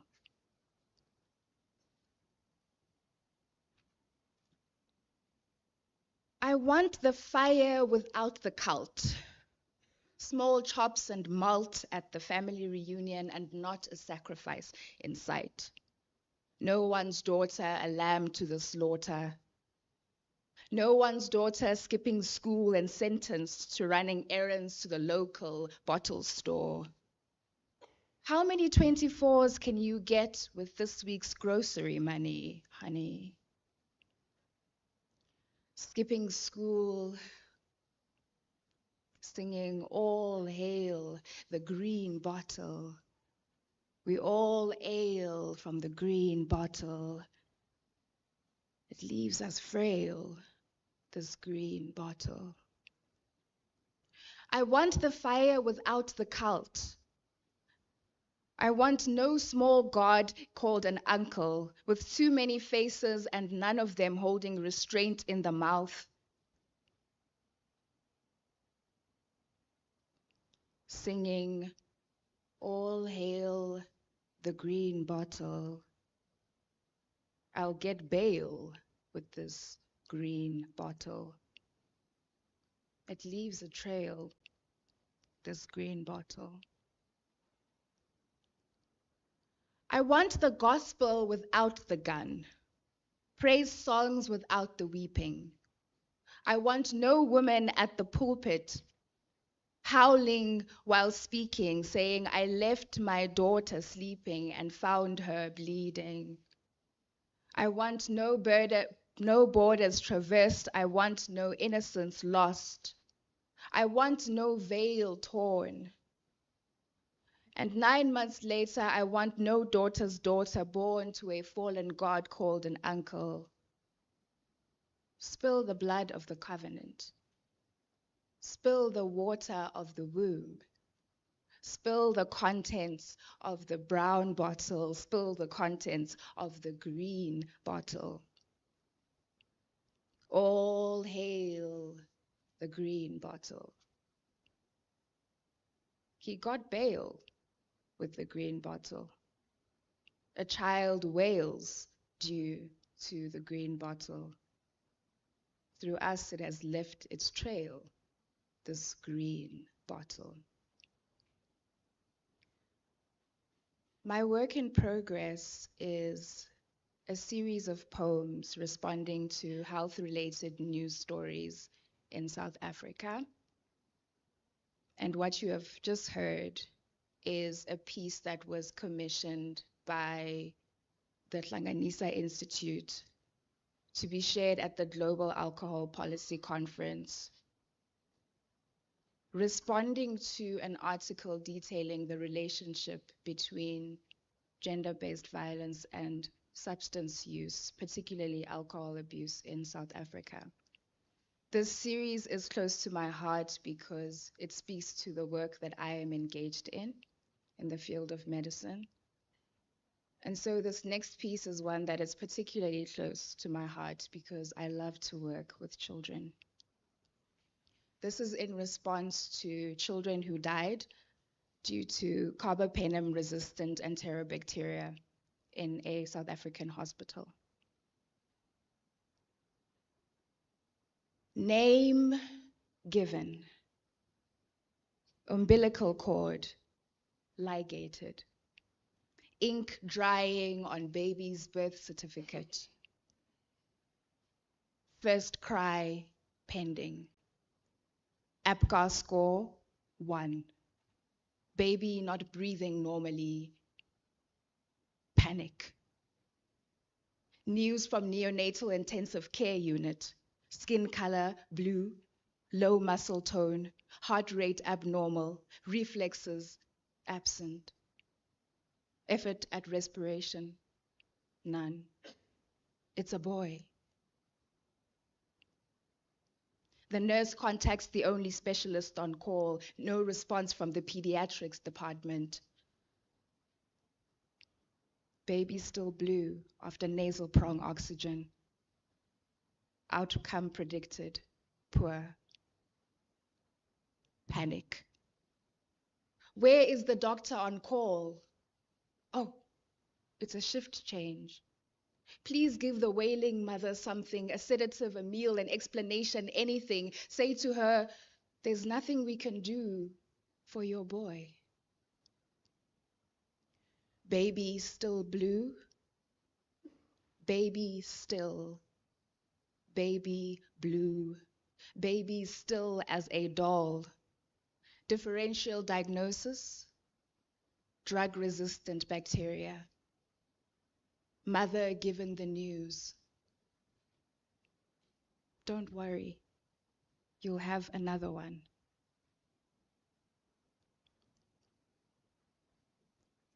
This next piece responds to the life esidimeni crisis, as well as generally how we treat our mentally ill patients in South Africa, something I have personally observed from the psychiatric units in our hospitals. Regression. Step 1. When she steals her caregiver's ring and pawns it for a fix, you must say, this is not how a testimonial is supposed to read for an outpatient. And her disinhibition and inappropriate smiling are not good signs. Let's book her in for observation. Step 2. When she threatens her mother, you must say, this is not how family feedback is supposed to read for an inpatient wanting to get weekend leave.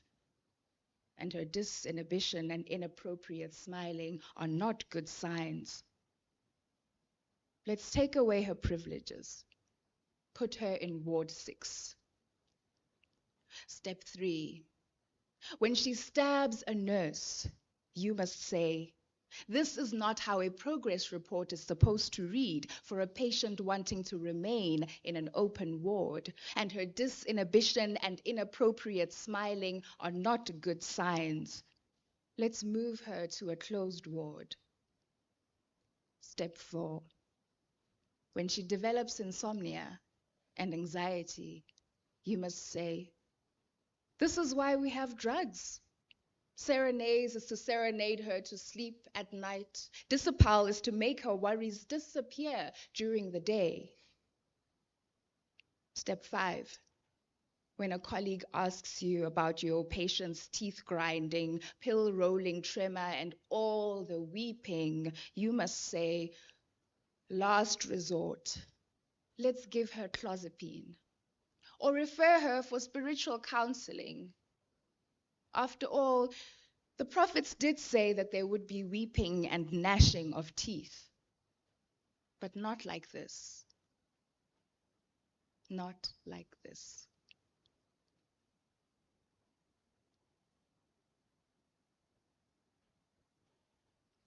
This next piece was commissioned to respond to 16 days of activism. We recently learned that the government is now initiating a 90-day blitz to respond to gender-based violence, because we have been crying for years about the insufficiency of 16 days, or the inadequacy of a 16-day campaign to deal with gender-based violence.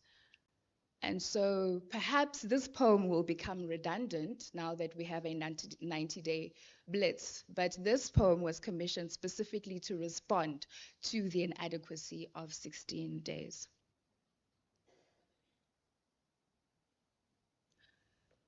"16 days of activism, you say. So tell me, what happens on day 17?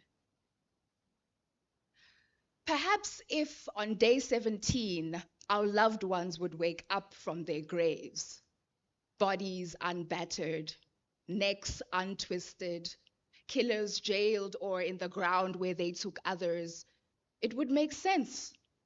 It would be easier to understand 16 days.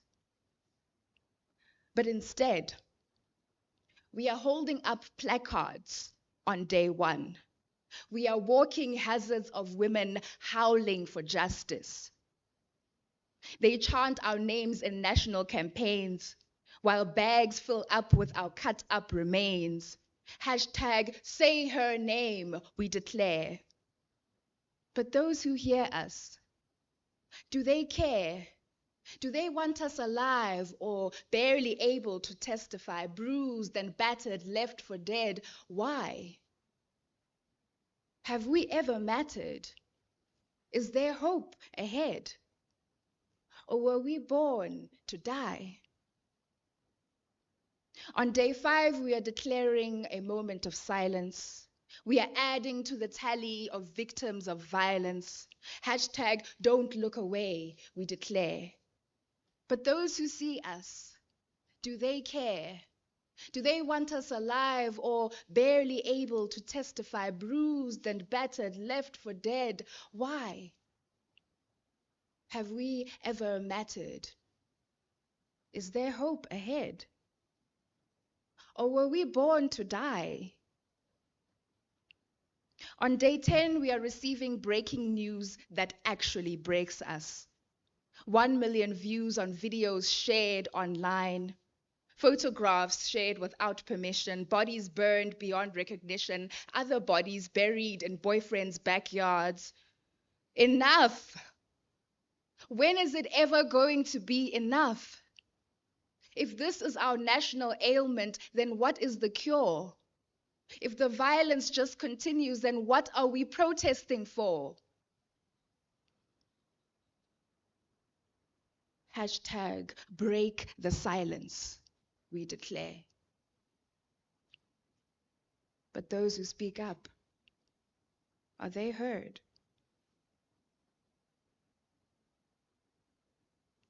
Are they wanted alive or barely able to testify, bruised and battered, left for dead? Why?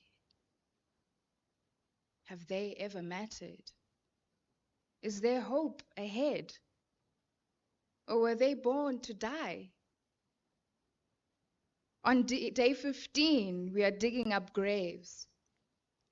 Graves on top of other graves. Graves stretching as far as our swollen, beaten, black and blue eyes can see. Our names trailing behind hashtags. None of them Lazarus, none of them waking up, none of them coming home. On day 16, our placards are bloodstained. Our voices are silenced. We are maimed and misnamed. These graves are ours to descend into. The news breaks just as we do. And on day 17, at our collective burial site, the chanting is softer. the mourners are fewer. The dead have multiplied. Thank you.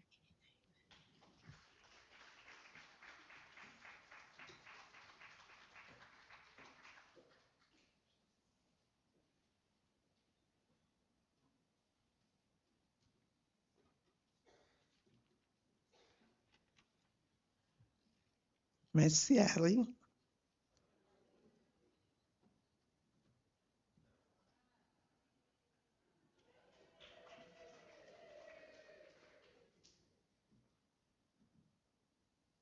I was saying the Aliwa to everybody. By doing that, I can go back and see it. Okay, thank you very much. I would like to start by thanking Miss Winnie Mukopi. We are really grateful for all your devotion and resilience to Africa Speak. Regardless of all the turbulences, you still continue to pilot the Africa Speak flight for more than a decade. We are really grateful. I'd also like to thank the Africa Speak Planning Committee, College Marketing Team, UNISA Multimedia Office, UNISA Conferencing Office, catering staff, cleaning staff, colleagues in the deanery. I won't mention them, but we're so grateful. And also all the participants, including those who are here, who were here, like Me Elena Sisulu and other people from other organizations, and also those who are participating in teams. Furthermore, I'd like to thank Advocate Sipho Mantule, but not for breaking my surname. I'm just thanking you for professionally directing Africa Speak in African way. You could see and sense the passion. So you were equally like the keynote speakers. So we are so grateful. Then our poet, Dr. Nkateko Masingi, who reminds us to value our blackness. And even our hair, you know, they're even called K-hair. But let's value that, and our names. Thank you, Nkateko, for mentioning that people should not cut our names. They shouldn't call you Kate instead of Nkateko. So no more Prof. Azwi. I am Azwi Hangwisi. So I am Azwi Hangwisi. I hear you saying, Prof. Azwi, fine, you're going to buy a uniform for my school kids. Prof. Iti, you heard that. Azwi Hangwisi. Thank you for that. And also for lamenting about the brown bottle. People, let's go back to our Mtomboti. It was making us to go to school, but our brown and green bottle are making us to go to the graves. So let's see, what do we do? Our executive dean, Umzulu, Professor Nkosi, for providing us with the history of Africa Speak and its space in UNISA curriculum, including language policy. We felt so welcomed by those words and also the importance of Africa Speak, not such as an event, but as part of our academic life. Prof. Ibo Mandaza, our keynote speaker, we are so grateful for assisting us on how we reposition pan-Africanism in the current century, and also providing us with the history of pan-Africanism, the heroes of this movement, and the core ideology, mandate, goal of pan-Africanism, its gain, and all the roadblock and the cul-de-sac. We are so grateful for being reminded that it's not yet Uhuru, meaning that Aluta should continue. Prof. Luvuyo Dondolo, as a respondent to Prof. Mandaza's speech, in your response, we see you as a real Africanist, and we are grateful for highlighting all relevant aspects and brought the issues of African intellectuals, Africanization, and decolonization. I've seen Prof. Jimmy Adensine. We're grateful that you are still fathering us in this journey. And with those words, I would like to say thank you to everybody. Namachero, babuya.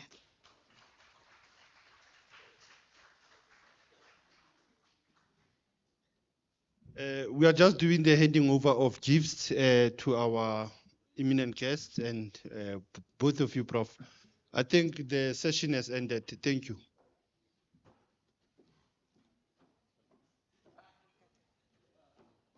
Nkateko, if you can come to the front as well. Good afternoon, colleagues. I would just like to make one announcement. We are going to, in terms of food, we are going to allow the Executive Dean, Professor Mandaza, and his guests to dish up before all of us. So, because Prof. Mandaza has some engagements after this, so please let us just give them the gifts and then I'll walk them to where the food is served. Just 2 minutes for the gifts.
Shut up.